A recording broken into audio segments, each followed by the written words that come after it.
কায়দায় সাজিয়ে থাকবেন, আপনারা দেখেই যেন বলে পরে না চোখের পলক আমার বইয়ের কি রূপের ঝলক।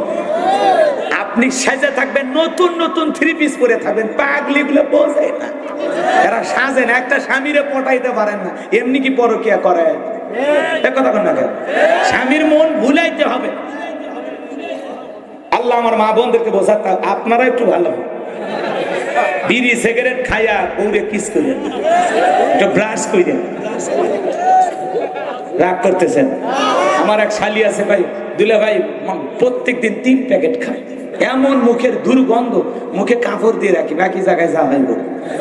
এই জন্য মা বোনের এই দুর্গন্ধ সহ্য করতে পারে না, একটু বিড়ি সিগারেট খাওয়া বাদ দেন। কি পচা জিনিস খান, মাসে 5,000 10,000 টাকা নষ্ট হয়ে যায়। ওই টাকাটা জমাইয়া বউরে যদি মাসে একটা 3 পিস গিফট করেন, ভালোবাসায় এমন দেবে, বিড়ি সিগারেটের কথা মনে থাকবে না। আল্লাহ তাওফিক দান করুন। সেরকম আমি কেসাস, আপনি কি মন খারাপ করছেন? রাগ করেন না, মুরব্বীর একটু মন খারাপ করবে, কারণ ওরা বলতেছে ভাতিজা ওয়াজে তো আসলে, আরো কয়েক বছর আগে আসলে না, তোমার বুদ্ধি শোনা তো সব খুলতেছে, কিন্তু উপায় নাই তো। রাগ করতেছেন মনে হয়। আচ্ছা যাই হোক, এদিকে খেয়াল করেন, হযরত ফাতেমা ডেকে বলে, স্বামী আজকে জীবনের শেষ দেখা দেখে নাও, তোমার ফাতেমার কোনোদিন তোমার জন্য সাজবে না। কথা কি বুঝছেন? আলীর বোনের অবস্থা কেমন? গাছ কেটে দিলে গাছের গোড়াটা যেরকম ঠাস করে পড়ে যায়, হযরত আলীর অবস্থা তাই।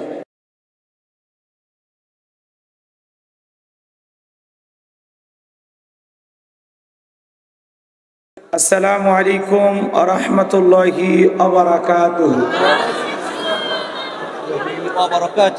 ইন্নাল হামদালিল্লাহিল আকরামিল্লাযী খালাকাল ইনসানা ওয়া কাররামা ওয়া আল্লামাহু মিনাল বায়ানি মা লাম ইয়ালাম। ফাসুবহানাল্লাযী লা ইহসা ইমতিনানুহু বিল লিসানি ওয়ালা বিল কলম। نشهد أن لا إله إلا الله وحده لا شريك له ونشهد أن سيدنا وسندنا وحبيبنا ومولانا محمدا عبده ورسوله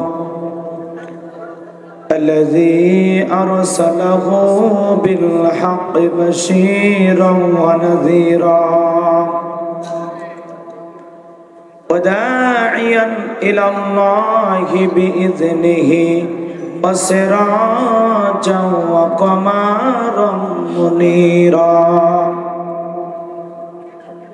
فقد قال الله تعالى في كلامه المجيد وفي فرقانه الحميد।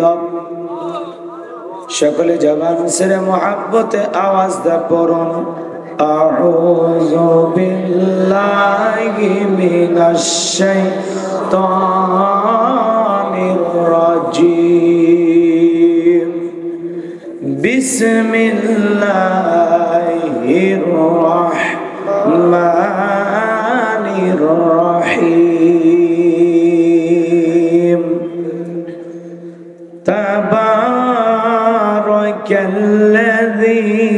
বিয়াদিহিল মুলকু ওয়া হুয়া আলা কুল্লি শাইইন কাদির।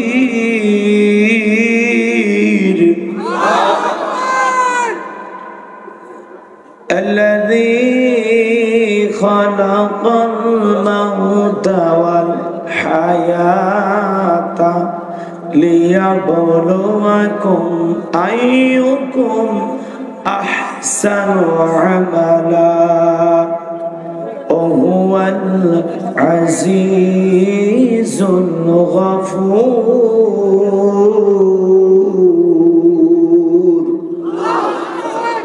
صدقت يا رب العالمين. وعن أبي هريرة رضي الله تعالى عنه قال قال رسول الله صلى الله عليه وسلم الدنيا سجن المؤمن وجنة الكافر رواه المسلم. وقال تعالى في شان حبيبي إن الله মালাইকাতাহু ইউসাল্লুনা আলান নবী ইয়া আইয়ুহাল্লাযীনা আমানু সাল্লু আলাইহি ওয়া সাল্লিমু তাসলিমা। সকলে দরুদ ইব্রাহিম পড়ো। আল্লাহুম্মা সাল্লি আলা মুহাম্মাদিন ওয়া আলা আলি মুহাম্মাদ কামা সাল্লাইতা আলা ইব্রাহিম ওয়া আলা আলি ইব্রাহিম ইন্নাকা হামিদুম মাজিদ। اللهم بارك على محمد وعلى آل محمد كما باركت على إبراهيم وعلى آل إبراهيم إنك حميد مجيد। মুসিবতে না পাই যদি, মুসিবতে না পাই যদি করুণা তোমার, কবরে হাসরে কি হবে আমার, কবরে হাসরে কি হবে আমার।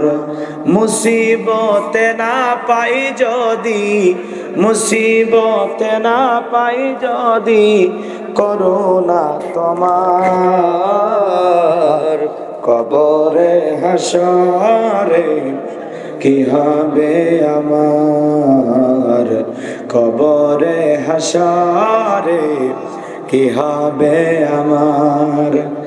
আসি গো ডুবে আমি পাপেরি সাগরে, না জানি কি হবে ওপারে হাসরে। আসি গো ডুবে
আমার লা ইলাহা জোরে লা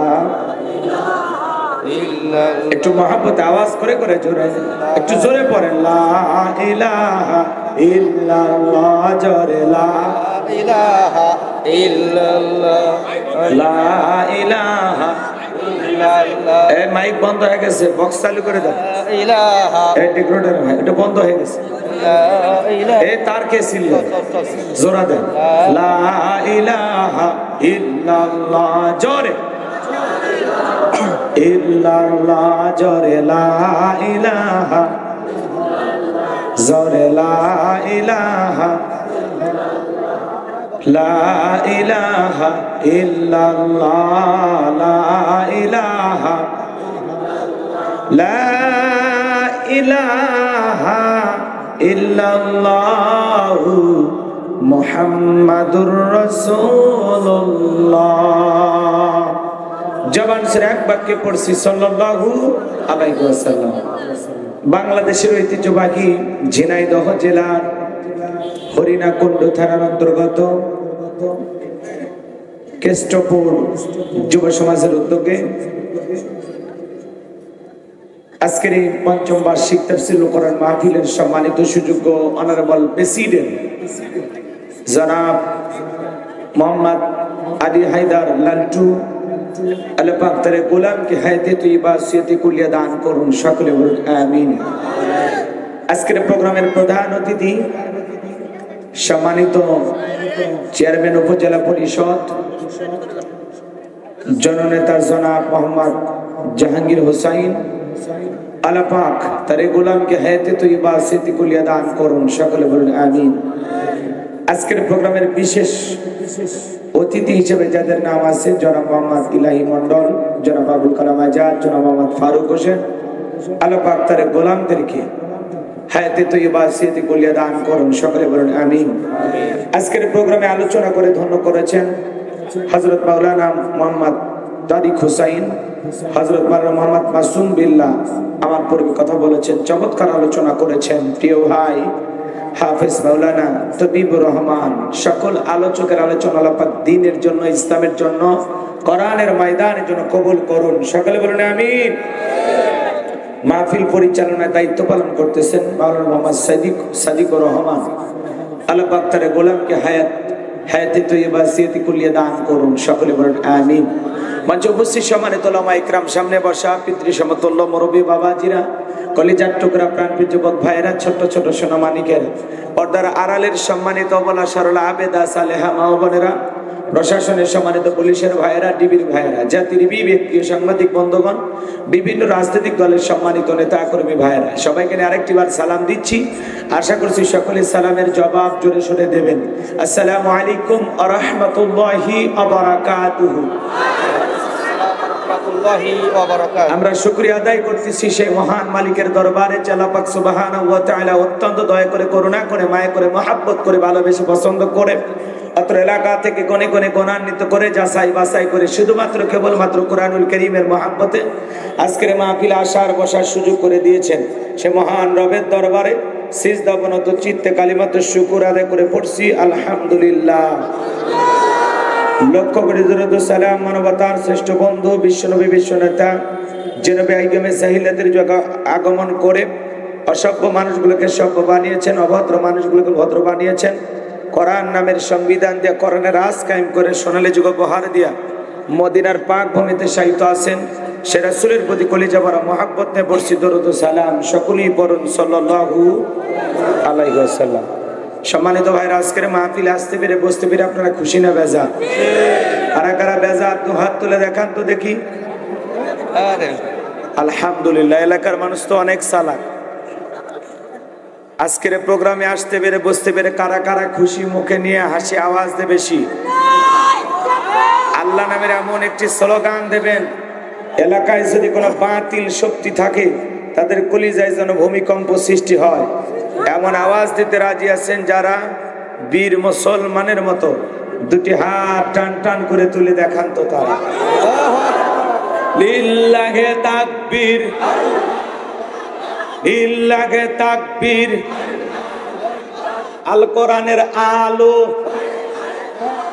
আল হাদিসের আলো,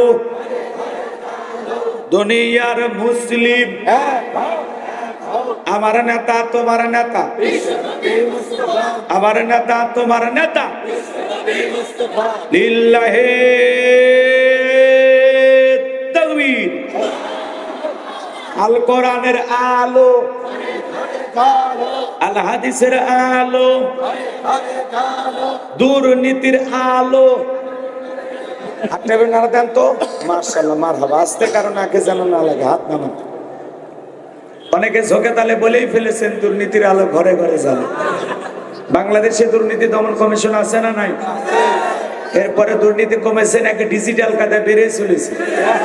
দিন যত গড়াচ্ছে দুর্নীতির পাল্লা তত ভারী হচ্ছে, কথা বলেন ঠিক? আমরা চাই আমাদের প্রেমাত্রী বাংলাদেশ দুর্নীতি মুক্ত আল্লাহ কবুল করেন, ছিল বলুন আমিন। আমরা চাই আমাদের বাংলাদেশ মাদক মুক্ত আল্লাহ কবুল করেন, ছিল বলুন আমিন। আমরা চাই আমাদের বাংলাদেশ যৌতুক মুক্ত আল্লাহ কবুল করেন, ছিল বলুন আমিন। আমরা চাই আমাদের বাংলাদেশ দুর্ভিক্ষ মুক্ত আল্লাহ কবুল করেন, ছিল বলুন আমিন। সম্মানিত ভাইরা আমার, ভূমিকায় লম্বা কথা বলার কোনো সুযোগ নাই, যেহেতু 2-3টা মাহফিলে আপনারা আমার আলোচনা শুনেছেন। আর কর্তৃপক্ষের ভাইদের অনুরোধ যে হুজুর একটু প্রাণ ভরে আলোচনা করবেন। আমিও নিয়ত করেছি আজকের মাহফিলে কোনো ভূমিকা দেব না, ডাইরেক্ট বসবো, একেবারে ডাইরেক্ট আলোচনা শুরু, এদিক সেদিক আমি কোনো ভূমিকা দেব না। তবে আলোচনা শুরু করার আগে আপনাদের কাছে আমার ছোট্ট একটা অনুরোধ, আপনারা তো কোরআনের কথা শোনার নিয়তে আসছেন নাকি বলেন? এখন 10টা 18 মিনিট, 12টা পর্যন্ত আজকের মাহফিল থেকে উঠবেন না, এরকম নিয়ত কি আপনাদের সকলের আছে? যারা যারা থাকবেন না তারা হাত তোলেন। মাশাআল্লাহ, চমৎকার। আজকের প্রোগ্রামে এদিক খেয়াল করে, আজকের প্রোগ্রামে 12টা পর্যন্ত এদিক সেদিক নড়াচড়া করবেন না, কোনো ওটা বসা করবেন না। কোরআনের মহাব্বতে একজন মুসাফিরকে ভালোবেসে একটু দোয়া নেওয়ার আশায় পাশে কবরবাসী সাহিত্য, তাদের জন্য আমরা দোয়া করে আজকের মাহফিল থেকে বিদায় নেব। 12টা পর্যন্ত একজন শ্রোতা ওটা বসা করবেন না। কারা কারা 2 হাত তুলে বলেন ইনশাআল্লাহ? একটু জোরে করে হাত তুলে বলেন ইনশাআল্লাহ। আর একবার বলেন ইনশাআল্লাহ। হাত সোজা করেন, দেখেন তো মাঝে মাঝে হাত তুলেনি কারা। আল্লাহ যদি 2 হাত দিয়ে থাকে আপনি হাত তুলে দেখান, আর যদি কেউ প্রতিবন্ধী বসে থাকেন তাহলে তো আমার আপত্তি নেই। 2 হাত আল্লাহ যদি দিয়ে থাকে বলেন তো 12টা পর্যন্ত থাকবেন তো ইনশাআল্লাহ? থাকবেন তো ইনশাআল্লাহ? সম্মানিত ভাইরা আমার, মানুষ ভাঙবে না, সমস্যা নেই, এখানে বরকত আছে। হ্যাঁ, আল্লাহ রহমত আছে, ভাঙবে না। আর ভাঙলেও সমস্যা নাই, আমরা ভাঙলেও হতাশাগ্রস্ত হই না, ভয় পাই না তো। আমরা জীবন দিতে রাজি, আর সামান্য মাছ ভেঙে গেলে আমরা ভয় পাবো? কোনো টেনশন নাই। আমি কথা বলবো আজকে, এদিকে খেয়াল করেন, আমি এই এলাকায় মনে হয় এই ওয়াজ কখনো করি নাই। নতুন একটা আলোচনায় আপনাদেরকে উপহার দেওয়ার চেষ্টা করবো ইনশাআল্লাহ। আমি কথা বলবো পবিত্র কোরআনুল কারীমের 66 নাম্বার সূরা, সূরাটির নাম হলো মুলুক। কি না? মুলুক। মুলুক মানে হলো সার্বভৌমত্ব, কর্তৃত্ব, রাজত্ব, পাওয়া, ক্ষমতা। বলেন আল্লাহু আকবার। খালি 12টা পর্যন্ত বসে থাকবেন। আর এদিক খেয়াল করেন, চোখ কান খোলা রাখবেন, কিছু আজ প্যান্ডেলে, কিছু আজ অ্যাঙ্গেলে। জ্ঞানী লোকের জন্য ইশারায় যথেষ্ট। মার এমন কায়দায় হবে খালি জ্বলবে, মলম খুঁজে পাবে না। কথা বলেন ঠিক কিনা? খালি একটু অপেক্ষা করেন। আয়াত তিলাওয়াত করেছি 2টি। কয়টি? প্রথম আয়াতের আলোচনা গরম, দ্বিতীয় আয়াতের আলোচনা হলো নরম। যেহেতু পাশে কবরবাসী সাহিত্য আছে, তাদের উদ্দেশ্যে কিছু বলার দরকার আছে না? মানে উদ্দেশ্য কবরবাসীকে না, এই কবরে যে আমরাও কালকে যাব, এই জন্য ওয়াজ আবার ভুল বুঝেন না। আমি আবার হিসাব নিকাশ করে কথা বলি, যে ধরনের আয়োজন হয় সেই ধরনের একটু আলোচনা করার চেষ্টা করি। তো সম্মানিত ভাইয়ের আমার, আমি কথা বলবো পবিত্র কোরআনুল কারীমের সূরা মুলুক থেকে। মোট আয়াত আছে 30টি, রুকু আছে 2টি। বিশ্বনবীর মক্কার জিন্দেগিতে এই সূরাটি নাজিল হয়েছেন, বলুন সুবহানাল্লাহ। সূরা মুলুক যদি কোনো আল্লাহর বান্দা নিয়মিত আমল করতে পারে, এই সূরাটি, এদিকে খেয়াল করেন, এই বাবা কেউ কথা বলবে, একটু মনোযোগ, একটু মনোযোগ। সূরা মুলুক যদি কেউ নিয়মিত আমল করে, প্রত্যেক দিন এই সূরাটি তিলাওয়াত করে, যে ব্যক্তি তিলাওয়াত করবে তার কবরের সলজব আল্লাহ সহজ করে দেবেন। শুধু তাই নয় আমার ভাইয়েরা, সূরা মুলুক যে ব্যক্তি নিয়মিত আমল করবে, কঠিন কিয়ামতের ময়দানে বিচার দিবসে এই সূরাটি যে ব্যক্তি তেলাওয়াত করবে, তেলাওয়াতকারীর পক্ষে আল্লাহর দরবারে সুপারিশ করবেন কিয়ামতের মাঠে। আল্লাহর সাথে ঝগড়া করে হলেও তারে জান্নাতে নিয়ে যাওয়ার চেষ্টা করবে। এই সূরা মুলুক হাসরের ময়দানে আপনার পক্ষে আল্লাহর দরবারে সুপারিশ করবে। সুবহানাল্লাহ বলবেন না? মাত্র কয়টা আয়াত? 30টা আয়াত। যদি আমল করতে পারি তাহলে আপনি আমি লাভবান। এই সূরার ফজিলত শুনে বাংলাদেশের অনেক মানুষ আমাকে ফোন দিয়ে বলেছে, হুজুর আমি আগে কোরআন পড়া জানতাম না। আপনার এই সূরা মুলুকের ফজিলতের আলোচনা শোনার পর বুঝতে পেরেছি, যদি কবরের সলজবটা সহজ হয়ে যায়, যদি হাসরের ময়দানে কোরআন আমার পক্ষে সুপারিশ করে, এর চাইতে বড় পাওয়ার কি হতে পারে? এই কথা চিন্তা করে আমি কোরআনুল কারীম তেলাওয়াত করা শিখেছি। বলেন সুবহানাল্লাহ। শুধু তাই নয়, আমি এই 30টা আয়াত মুখস্থ বলতে পারি। এরকম অসংখ্য শ্রোতা আমাকে বলেছেন। এই জন্য ভাইয়েরা আমার, শুধুমাত্র আমরা কথাগুলো শুনবোই না, আমলের নিয়তে কথাগুলো শুনবো। আল্লাযীনা ইয়াসতামিউনা আল-কাওলা ফায়াত্তাবিউনা আহসানাহু উলাইকা আল্লাযীনা হাদাহুমুল্লাহু ওয়া উলাইকা হুম উলুল আলবাব। মনোযোগ সহকারে কথাগুলো শ্রবণ করো, এখান থেকে ভালো যে কথা, উত্তম যে কথা সেটা গ্রহণ করো। যদি আমলের নিয়তে গ্রহণ করো, আমি আল্লাহ বলে দিলাম উলাইকাল্লাযীনা হাদাহুমুল্লাহু, তোমাদের জন্য হেদায়েতের রাস্তাটাকেই সহজ করে দেব। এরপরে আল্লাহ বলেন উলাইকা হুম উলুল আলবাব, কোরআন থেকে তারাই উপদেশ গ্রহণ করে যারা হলো বুদ্ধিমান। তাহলে কোরআনের কথা কারা গ্রহণ করে? যারা বুদ্ধিমান। আর যারা বেশি সেনামি করবে আবু জেহেলের মতো, ওদের বাড়ি হয়ে যাবে টয়লেট। কথাকে বুঝতে পারছেন তো? যাই হোক, আমি আজকে ওই দিকে যাবই না, আমি একটু অন্য দিকে যেতে চাই। চলুন আমি কথা বলবো সূরা মুলুক থেকে। একটু জবান ছেড়ে সবাই যারা পারেন আমার সাথে একটু তেলাওয়াত করেন। আউযু বিল্লাহি মিনাশ শাইতানির রাজীম। বিসমিল্লাহির রাহমানির রহিম। বিতাড়িত মুরদাদ শয়তানের কাছ থেকে আল্লাহ পাকের কাছে আশ্রয় প্রার্থনা চাচ্ছি। পরম করুণাময় দয়ালু আল্লাহ পাকের নামে শুরু করছি। সূরার নাম মুলুক। মুলুক মানে কি? সার্বভৌমত্ব। সার্বভৌমত্ব, কর্তৃত্ব, পাওয়ার, রাজত্ব, ক্ষমতা। আমার আল্লাহ রাব্বুল আলামিন বলেন তাবারাকাল্লাযী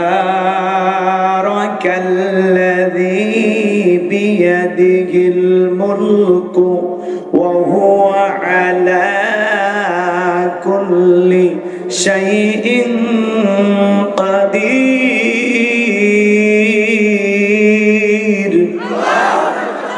আমার আল্লাহ রাব্বুল আলামিন বলেন মহামান্বিত সেই সত্তা যার হাতে সর্বময় কর্তৃত্ব, রাজত্ব, পাওয়ার, ক্ষমতা। তিনি হলেন সর্ববিষয়ে শক্তিবান। তাহলে বলেন তো বাজান, আকাশ আর জমিনের একচ্ছত্র মালিকানা কার? লিল্লাহি মুলকুস সামাওয়াতি ওয়া মা ফিল আরদ।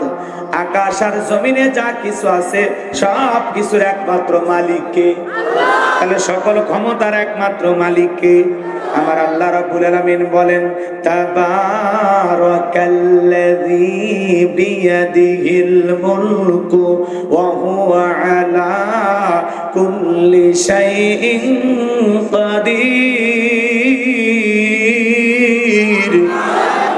মহামান্বিত সেই সত্তা যার হাতে সর্বময় কর্তৃত্ব, রাজত্ব, পাওয়ার, ক্ষমতা।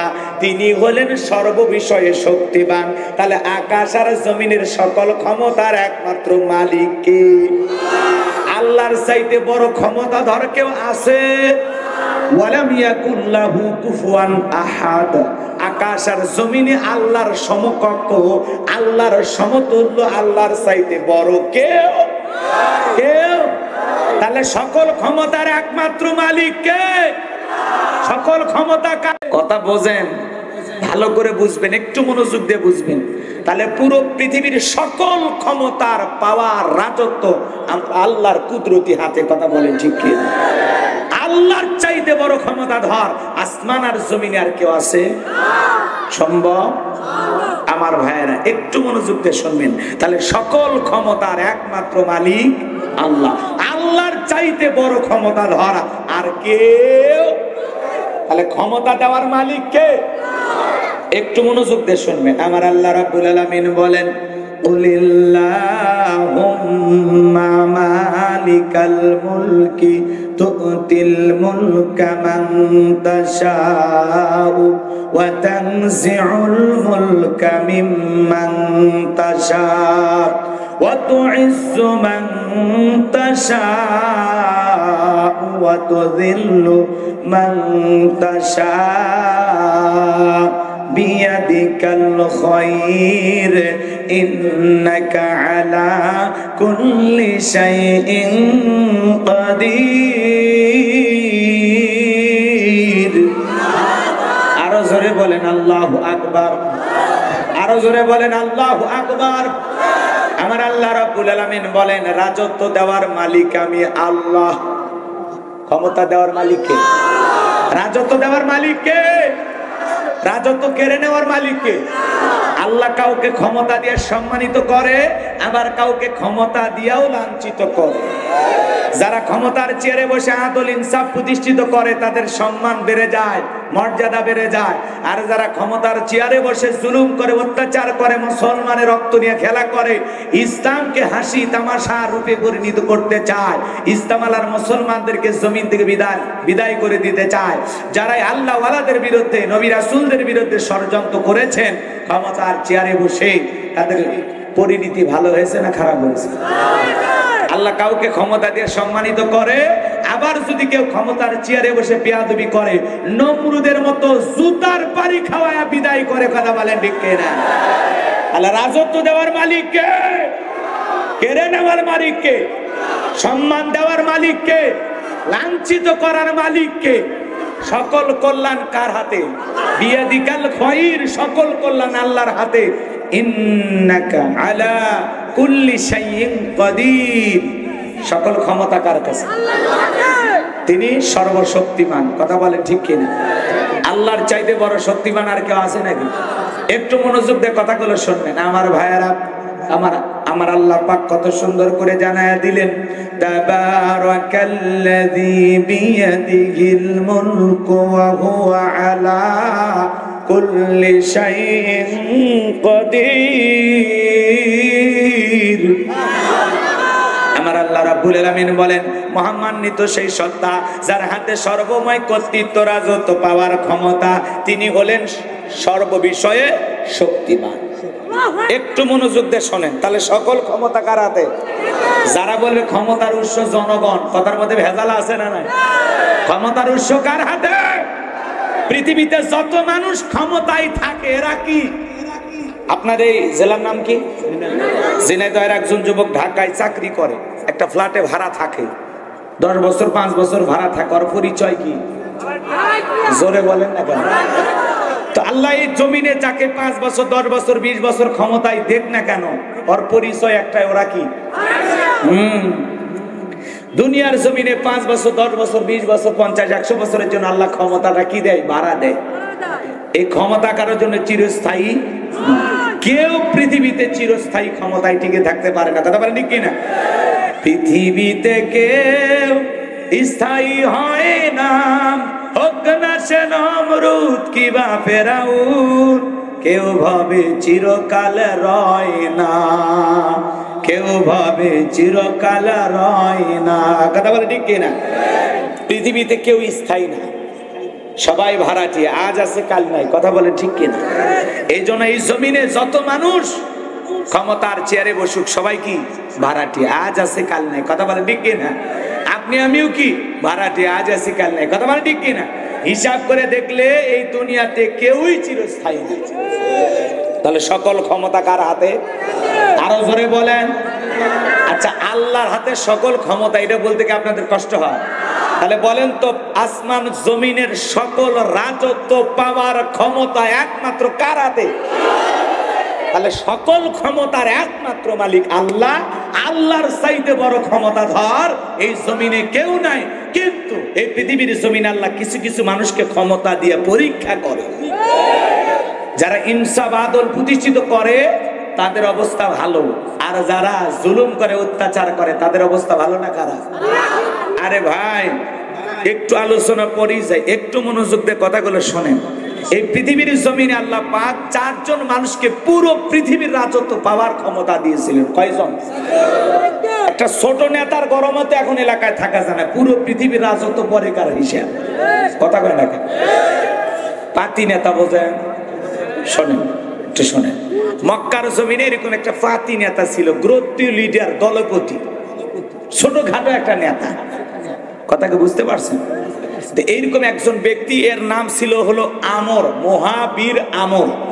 বিশ্বনবী যখন মক্কা থেকে মদিনায় চলে গেলেন হিজরত করে, একটু মনোযোগ দিয়ে শোনেন, কথাটা খুবই গুরুত্বপূর্ণ। বিশ্বনবী মদিনায় চলে যায়, ইসলামের প্রচার প্রসার করতেছেন, মক্কার কাফেরদেরকে নিয়ে। রসুলের কোনো মাথা ব্যথা নেই, রসুল কোনো চিন্তাই করতেছেন মক্কার কাফেরদেরকে নিয়ে। কিন্তু মক্কার কাফেররা চিন্তা করতেছে মুহাম্মদ সাল্লাল্লাহু আলাইহি ওয়াসাল্লাম মদিনাতে যায় কি করতেছে, মানে এদের আর ঘুম নাই। এরকম ঘুম ছাড়া একটা পাতি নেতা বা গোত্রীয় লিডার, ছোটখাটো একটা নেতা, এর নাম ছিল মহাবীর আমর, একটা দলপতি, তাকে বোঝেন? এখন বর্তমানে যেরকম আমরা বিভিন্ন ভাবে বলি উমুক উমুক, বোঝেন নাই?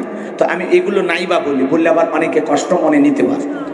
তো আমার কথাগুলো কাউকে কষ্ট দেওয়ার উদ্দেশ্যে নয়, একটু মনোযোগ দিয়ে শোনেন আমার কথাগুলো। আমার ভাইয়েরা, যে কথা বলতে চাচ্ছিলাম, এই গোত্রীয় লিডার মহাবীর আমর প্রতিমার সামনে দাঁড়ায় শপথ নিতেছে। দেখেন শপথটা কি, শোনেন। লাত, উজ্জা, দেবদেবী, সরস্বতী, রাধাকৃষ্ণ এগুলোর সামনে দাঁড়ায় বলতেছে, আমি যতক্ষণ না আব্দুল্লাহর বেটা মুহাম্মদ সাল্লাল্লাহু আলাইহি সাল্লামের কাল্লা না নিতে পারবো, নাউজুবিল্লাহ বলবেন না? বলতেছে যতক্ষণ না মুহাম্মদ সাল্লাল্লাহু আলাইহি সাল্লামের কাল্লা না নিতে পারবো, প্রতিমার সামনে শপথ করে বলতেছি এক ফোঁটা পানিও পান করব না। বিশ্বনবীকে ওর বাড়ির লুটপাট করছে, ওর জায়গা জমির ওপরে কি দখলদারি করছে, হ্যাঁ? ওর পাকা ধানে কি মই দিছে? তাহলে রসুলের কাল্লা কেন নিবে? শুধুমাত্র কালেমার প্রচার, ইসলামের প্রচার, এটাই, আর কোনো অপরাধ। একটু মনোযোগ দিয়ে শুনুন আমার ভাইয়েরা। মক্কার মহাবীর আমার প্রতিমার সামনে দাঁড়ায়া শপথ গ্রহণ করল, আব্দুল্লাহর বেটা মুহাম্মদ সাল্লাল্লাহু আলাইহি সাল্লামের কাল্লা না নেওয়া পর্যন্ত আমি এক ফোঁটাও পানি পান করব না। এই শপথ গ্রহণ করে দলবল ভারী করে বিশ্ব নবীর কাল্লা নেওয়ার জন্য মক্কা থেকে মদিনার পথে রওনা করলেন। আমার আল্লাহ পাক খবরটা মদিনায় বিশ্ব নবীর কানে পৌঁছায়া দিলেন। নবীজি জানতে পারলেন মক্কার মহাবীর আমর প্রতিমার সামনে দাঁড়ায় শপথ করেছে বিশ্ব নবীর মাথাটা নেবে। আমার ভাইয়েরা, নবী বড় টেনশনে পড়ে গেলেন। আমার ভাইয়েরা একটু মনোযোগ দিয়ে কথাগুলো শোনেন। বিশ্ব নবী সাহাবীদেরকে বলতেছেন, আমার সাহাবীরা, মক্কার মহাবীর আমার মাথা নেওয়ার জন্য রওনা করেছে, কি করা যায়? হযরত ওসমান রাদিয়াল্লাহু তাআলা নরম মানুষ, নরম সাহাবী, ডেকে বলেন, নবী গো, আল্লাহর কাছে আপনি দোয়া করেন মহাবীর আমর আপনার কাছে পৌঁছার আগে যেন আল্লাহ পাক তার হাত পাকে প্যারালাইজ করে দেয়।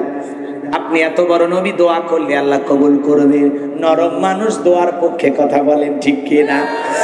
বিশ্ব নবী হাত পেতে দোয়া করতেছেন, আল্লাহ, মক্কার মহাবীর আমার মাথা নেওয়ার জন্য রওনা করতেছে, ও আল্লাহ, আপনি মক্কার মহাবীর আমরের হাত পা শুধু এতটুকু কথা বলেছেন। আল্লাহ ডেকে বলে, জিবরাইল, আর করিস না দেরি, নবীজিকে জানায় দে তাড়াতাড়ি, আমি আল্লাহ পাক শুধুমাত্র দুই হাত দোয়া করার জন্য দেই নাই, মাঝে মাঝে জালেমদেরকে সাইজ করার জন্য দুই হাতে লাঠিও তুলে নেওয়া লাগবে। বলেন আল্লাহু আকবার। হুঙ্কার শুনে আমরের ভিতরে কাঁপা শুরু করছে, 19-20 হইতেছে। মনে করেন বাড়িতে একটা চোর ঢুকছে, বাড়িওয়ালা ল্যাংরা, চোর তো জুয়ান তাজা, বুঝেন না? ল্যাংরা মানুষ খালি জবানটা যদি একটা আওয়াজ দেয়, কে রে, চোর কি বাড়ির ভিতর থাকবি না, ভাগে দৌড় মারবি। একটা আওয়াজই অনেক কিছু কথা বলেন, ঠিক কিনা? হযরত আলী যখনই বলতেছে, এ আমর, খালি দাগটা পার হয়ে দেখা, এ আয় আয়, আল্লাহু আকবার বলেন। ভালো করে বসেন, একটু মনোযোগ দিয়ে বসেন। আমর আর হযরত আলীর মধ্যে বাজা বাজা ভাব। আমি কি পুরো ঘটনাটা আপনাদেরকে বলবো? বিশ্ব নবীর কাল্লা নেওয়ার জন্য যাচ্ছে, চিন্তা করছেন এর সাহস কত? শুনবেন না? কারা কারা শুনবেন একটু হাত বলেন তো দেখি। লিল্লাহে তাকবীর। হাত নামান। আমার ভাইরা, আমার আল্লাহ রাব্বুল আলামিন জানায়া দিলেন, তাবারাকাল্লাযী বিয়াদিহিল মুলকু ওয়া হুয়া আলা কুল্লি শাইইন কাদির। মহামান্বিত সেই সত্তা যার হাতে সর্বময় কর্তৃত্ব, রাজত্ব পাওয়ার ক্ষমতা, তিনি হলেন সর্ববিষয়ে শক্তিবান। বলেন আল্লাহু আকবার। আমার ভাইরা, যে কথা বলতে চাচ্ছিলাম, পুরো পৃথিবীতে আল্লাহ রাব্বুল আলামিন 4 জন মানুষকে পুরো পৃথিবীর রাজত্ব পাওয়ার ক্ষমতা দিয়েছিলেন। এর মধ্যে 2 জন ঈমানদার আর 2 জন হলো কাফের। পুরো পৃথিবীর রাজত্ব পাওয়ার ক্ষমতা আল্লাহ 4 জন মানুষকে দিয়েছিল, 2 জন ঈমানদার, একজনের নাম হলো নবী সুলাইমান। বলেন আল্লাহু আকবার। ওয়ালাকাদ আতাইনা দাউদা সুলাইমানা ইলমা। আমার আল্লাহ ডেকে বলেন, আমি পয়গাম্বার দাউদ এবং সুলাইমানকে এলেম দিয়েছিলাম, জ্ঞান দিয়েছিলাম, রাজত্ব পাওয়ার দিয়েছিলাম। তারা এলেম আর জ্ঞান পাওয়ার পরে আমি আল্লাহর শুকরিয়া আদায় করেছিলেন। একটু মনোযোগ দিয়ে কথাগুলো শুনে যান। তাহলে পৃথিবীর একজন পয়গাম্বার নাম হলো সুলাইমান আলাইহিস সালাম, যাকে আল্লাহ রাব্বুল আলামিন পুরো পৃথিবীর রাজত্ব পাওয়ার ক্ষমতা দিয়েছিলেন। বলেন আল্লাহু আকবার। মানব দানব জিন ইনসান সকলে যার কথা মানতে বাধ্য, বলেন আল্লাহু আকবার। লম্বা হবে, আমি লম্বা করব না, সংক্ষিপ্ত কথা বলে দিয়ে যাই বাজান গো আমার। আল্লাহর পয়গাম্বার দাউদ আলাইহিস সালাম জীবনের শেষ পর্যায়ে যখন পৌঁছে গেল, আল্লাহকে ডেকে বলে, আল্লাহ আমার পরবর্তীতে আপনি ফিলিস্তিনের বাদশাহী কারে দান করবেন? আমার আল্লাহ ডেকে বলে, নবী দাউদ তোমার পরবর্তীতে আমি তাকে ফিলিস্তিনের বাদশাহী দান করব। আমার পক্ষ থেকে নিয়ামত এবার একটা সিন্ধুক যাবে, সিন্ধুকের ভিতরে 3টা জিনিস থাকবে। কোনটার নাম কি, কোনটাতে কি কাজ হবে, যে বলে দিতে পারবে, বুঝতে পারবেন পয়গাম্বার, তাকে আমি ফিলিস্তিনের বাদশাহী দান করব। বলেন আল্লাহু আকবার। নবী দাউদ আলাইহিস সালাম হাজার হাজার জনগণের মাঝে এই কথাটা প্রচার প্রসার করলেন, কিন্তু দেশের জনগণকে উত্তর দিতে পারলো না। এইভাবে কয়েকদিন অতিবাহিত হয়ে গেল। নবী দাউদ আলাইহিস সালাম যখন মানুষের কাছে বললেন, আল্লাহর পক্ষ থেকে নিয়ামতের বড় একটা সিন্ধুক আসবে, সিন্ধুকের ভিতরে 3টা জিনিস থাকবে, কোনটার নাম কি, কোনটা দিয়ে কি কাজ হয়, তোমরা কি কে বলে দিতে পারবা? পয়গম্বরের সামনে কোনো মানুষ মাথা উঁচু করে বলতে পারলো না। নবী দাউদ আলাইহিস সালাম চিন্তা করলেন, এত মানুষের কাছে কথাটা প্রচার করলাম, নিজের ঘরেও প্রচার করা দরকার আছে না নাই? এই কথা চিন্তা ভাবনা করে নবী দাউদ আলাইহিস সালাম তার কলিজার টুকরা সন্তানদেরকে একত্রিত করলেন। নবী দাউদ আলাইহিস সালাম তার ছেলে মেয়ের সংখ্যা ছিল 40 জন। সুবহানাল্লাহ বলবেন না? কয়জন? আর আমাদের স্লোগান, সন্তান 2টার বেশি নয়, একটা হইলে ভালো হয়। আর আমার স্লোগান, না হইলে ভালো হয়, খালি টোনার টুনি ডিস্টার্ব করার কেউ নাই, মরার পরে কাদারও কেউ নাই। এ কথা কোন টাকা? এই স্লোগান কিন্তু মুসলমানের না, তাম পৃথিবীর ইহুদি খ্রিস্টানেরা জালেমেরা কৌশলে মুসলমানের মাথার মধ্যে এই ভাইরাসটা ঢুকিয়ে দিয়েছে। কারণ তাম পৃথিবীতে মানুষের সংখ্যা হলো 700 কোটির উপরে, এর মধ্যে মাত্র 170 কোটির একটু কম বেশি মুসলমান। সংখ্যায় যদি আমরা 350 বা 400 কোটি মুসলমান হতে পারতাম, পৃথিবীর জালেমেরা মুসলমানের রক্ত নিয়ে খেলা করা দূরের কথা, মুসলমানের দিকে বাঁকা চোখে তাকানোর সাহস পৃথিবীর কোনো জালেমের ছিল না। কথা বলেন ঠিক কিনা? কিন্তু মুসলমান সংখ্যায় কম, এজন্য জালেমেরা হয়েছে আমাদের জম, কেড়ে নিতে চায় আমাদের দম। এজন্য মুসলমানের সংখ্যা বাড়াবেন না কমাবেন? কথা কয় না কেন? এদিকে এদিক সৌদি আরবে গত বছর একজন মহিলার সন্তান হয়েছে, একসাথে আল্লাহ 10 জন দিয়েছে। বাংলাদেশে 4 জন পর্যন্ত শুরু হয়েছে। মারহাবা কোন সন্তানে একবার নেবেন তো? আল্লাহ চাইলে একসাথে 8-10টা দেবে। কথা বলে ঠিক কিনা? তাহলে এদিক খেয়াল করেন, পরিবার পরিকল্পনা করা ভালো। একটা ছেলে হলে ডাক্তার বানাবো, ইঞ্জিনিয়ার বানাবো, এই ছেলেরা হাফেজ বানাবো, আলেম বানাবো, নেতা বানাবো। কথা বোঝেন নাই? এই জন্য সন্তানদেরকে নিয়ে পরিকল্পনা করা ভালো, কিন্তু আমরা পরিবার পরিকল্পনা করি না, আমরা করি মারিবার পরিকল্পনা। কোন ট্যাবলেটে টেনশন মুক্ত? এই কথা কন না আপনারা? রাগ করতেছেন? করেন, আমার তাতে কি সমস্যা? একটু মনোযোগ দিয়ে কথাগুলো শুনে যান বাজান। যে কথা বলতে চাচ্ছিলাম, তাহলে বলেন তো, মুসলমানের সংখ্যা বাড়ানোর দরকার আছে না নাই? আপনি সন্তান নিতে থাকবেন, 8-10টা 5টা 6টা যা হয় হোক, কোনো সমস্যা নাই। দিনাজপুরে এক মাহফিলে গেলাম, এক মুরব্বী এসে বলে, হুজুর দোয়া করেন। আরে মুরব্বী, এটা কে হয়? নাতি। কয় নাতি মানে এটা আমার। আমার মানে এটা 11 নাম্বার। কথা কয় না? এইরকম মানুষ আছে বাজান। একটা পরিবারে আগেকার মুরব্বীরা একজন মুরব্বীর 8-10টা করে বাচ্চা কাচ্চা, তারা একটা পদ্ধতি মানতো না। কথা বলেন ঠিক কিনা? আর আমরা মনে করি রিজেকের মনে কন্ট্রাক্টরই আমরা নিছি, রিজেকের মালিককে। ওমা মিন দাব্বাতিন ফিল আরদি ইল্লা আলাল্লাহি রিজকুহা। রিজেকের মালিক আল্লাহ। আসমান জমিনে যা কিছু দেখেন, সকলের জন্য রিজেকের ব্যবস্থা আসমান থেকে করেন কে? একটু মনোযোগ দিয়ে কথাগুলো শুনে যান বাজান। আপনার 10টা 5টা সন্তানের মধ্যে এমন একটা সন্তান এমন জায়গায় পৌঁছে যাবে, আল্লাহ চাইলে ওই সন্তান একদিনে 10,000 মানুষের রিজিক ইনকাম করবে। কথা বলেন ঠিক কিনা? এজন্য সন্তানের সংখ্যা কমাবেন না বাড়াবেন? কথা কয় না কেন? দাউদ আলাইহিস সালাম ছেলে মেয়ে কয়জন? 40 জন। কন্যা সন্তান 21 জন, ছেলে সন্তান 19 জন। পয়গম্বর ডেকে বলে, শোনো আমার সন্তানেরা, আল্লাহর পক্ষ থেকে নিয়ামত এবার একটা সিন্ধুক আসবে। এই সিন্ধুকের ভিতরে তিনটা জিনিস থাকবে, কোনটার নাম কি, কোনটা দিয়ে কি কাজ হয়, তোমরা কি কেউ বলে দিতে পারবা? পয়গম্বরের বড় ছেলে বলতে পারে না, মেজো ছেলে বলতে পারে না, সবার ছোট 19 বছরের টকবকে যুবক, নাম তার সুলাইমান, হাত তুলে বলে লাব্বাইক আব্বাজান, আপনি যদি অনুমতি দেন আমি সুলাইমান বলে দিতে পারবো ওই সিন্ধুকের ভিতরে তিনটা জিনিস কি কি থাকবে, কোনটার নাম কি, কোনটা দিয়ে কি কাজ হবে, বলেন মারহাবা। নবী দাউদ ডেকে বলে, বাবা তুমি ছোট মানুষ, না বুঝে একটা কথা বলো, তুমি কি বলতে পারবা? ডেকে বলে, বাজান আমারে ছোট মনে করবেন না, আমার বয়স যখন 14-15 হয়ে গেছে, আমি যখন জঙ্গলের পাশে হেঁটে যাই, ওই জঙ্গলের একটা প্রাণী আর একটা প্রাণীর সাথে, একটা পশু আর একটা পশুর সাথে কি কথা বলে, কোন ভাষায় কথা বলে, আমি জমিনের উপর দাঁড়াইয়া পশু প্রাণীর ভাষাও বুঝতে পারি।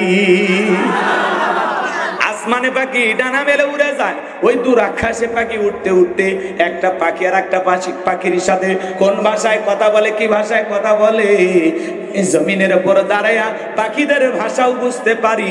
নবী সুলাইমানকে আল্লাহ পাক এমন ইলম দিয়েছিলেন, পিপিলিকার ভাষাও পর্যন্ত বুঝতেন, বলেন সুবহানাল্লাহ। সেই নবী সুলাইমান বলে দিবেন সিন্ধুকের ভিতরে তিনটা জিনিস কি কি আছে, কোনটার নাম কি, কোনটা দিয়ে কি কাজ হয়। আপনারা কি শুনবেন? কারা কারা শুনবেন একটু হাত তুলে দেখান, লিল্লাহে তাকবীর। হাত নামান। তাহলে আল্লাহ রাব্বুল আলামিন পুরো পৃথিবীর রাজত্ব 4 জনকে দিয়েছিলেন, 2 জন হলো ইমানদার, একজন হলো নবী সুলাইমান, আর একজন ইমানদার নাম বাদশা জুলকারনাইন, যাকে আল্লাহ রাব্বুল আলামিন 1 নয় 2 নয় এই পৃথিবীর জমিনে 1600 বছর হায়াত দিয়েছিলেন, বলেন আল্লাহু আকবার। 1600 বছর হায়াত পাওয়ার পরে, ক্ষমতা রাজত্ব বাদশাহী পাওয়ার পরে মানুষের কল্যাণে, মানবতার কল্যাণে, ইসলামের কল্যাণে ভালো ভালো কাজ করে গেছেন। 1600 বছরে 16 সেকেন্ডের জন্য কারো প্রতি জুলুম করেনি। আল্লাহু আকবার বলবেন না? দোয়া করে দেব নাকি?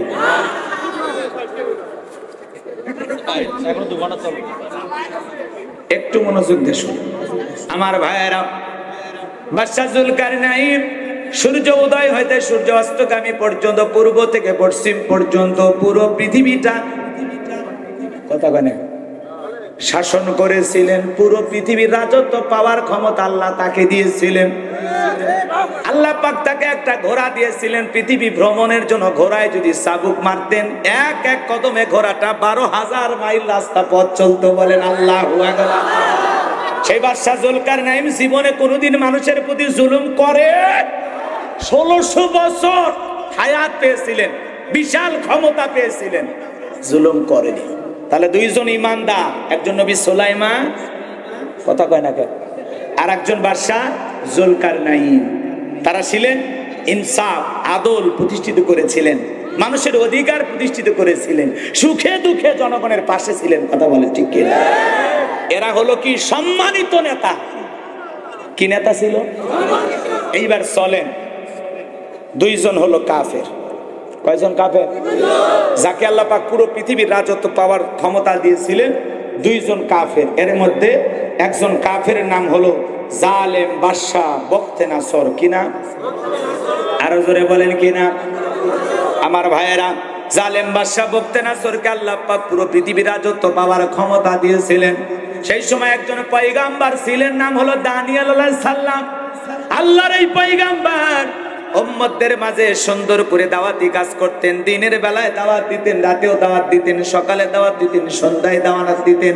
আর বনি ইসরাঈলদেরকে বলতেন, ইয়া বনি ইসরাঈল আযকুরু নি'মাতি আল্লাতী আন'আমতু আলাইকুম ওয়া আন্নী ফাদ্দালতুকুম আলাল আলামিন।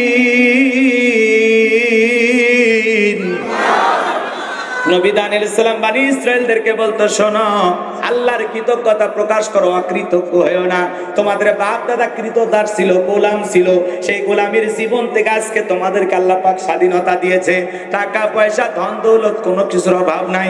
আর গাছের পূজা করো না, মাছের পূজা করো না, বাছুরের পূজা করো না, সূর্যের পূজা করো না, চন্দ্রের পূজা করো না, তারার পূজা করো না, আর মাছের পূজা করো না। এখন থেকে এক আল্লাহর ইবাদত করো। পয়গম্বরের সুন্দর ভাষায় তাদেরকে দাওয়াত দিতে লাগলেন। কিন্তু তারা ডেকে বলে, পয়গম্বর, পুরান দিনের গল্প শোনায় লাভ নাই, বাপ দাদা কি করেছিল ওইটা মূল বিষয় না। আমরা ভালো আছি, আমাদের সম্পদ আছে, টাকা পয়সা আছে, কোনো কিছুর অভাব নাই। ও পয়গম্বর, বিদায় আমাদের গল্প শোনায় লাভ নাই।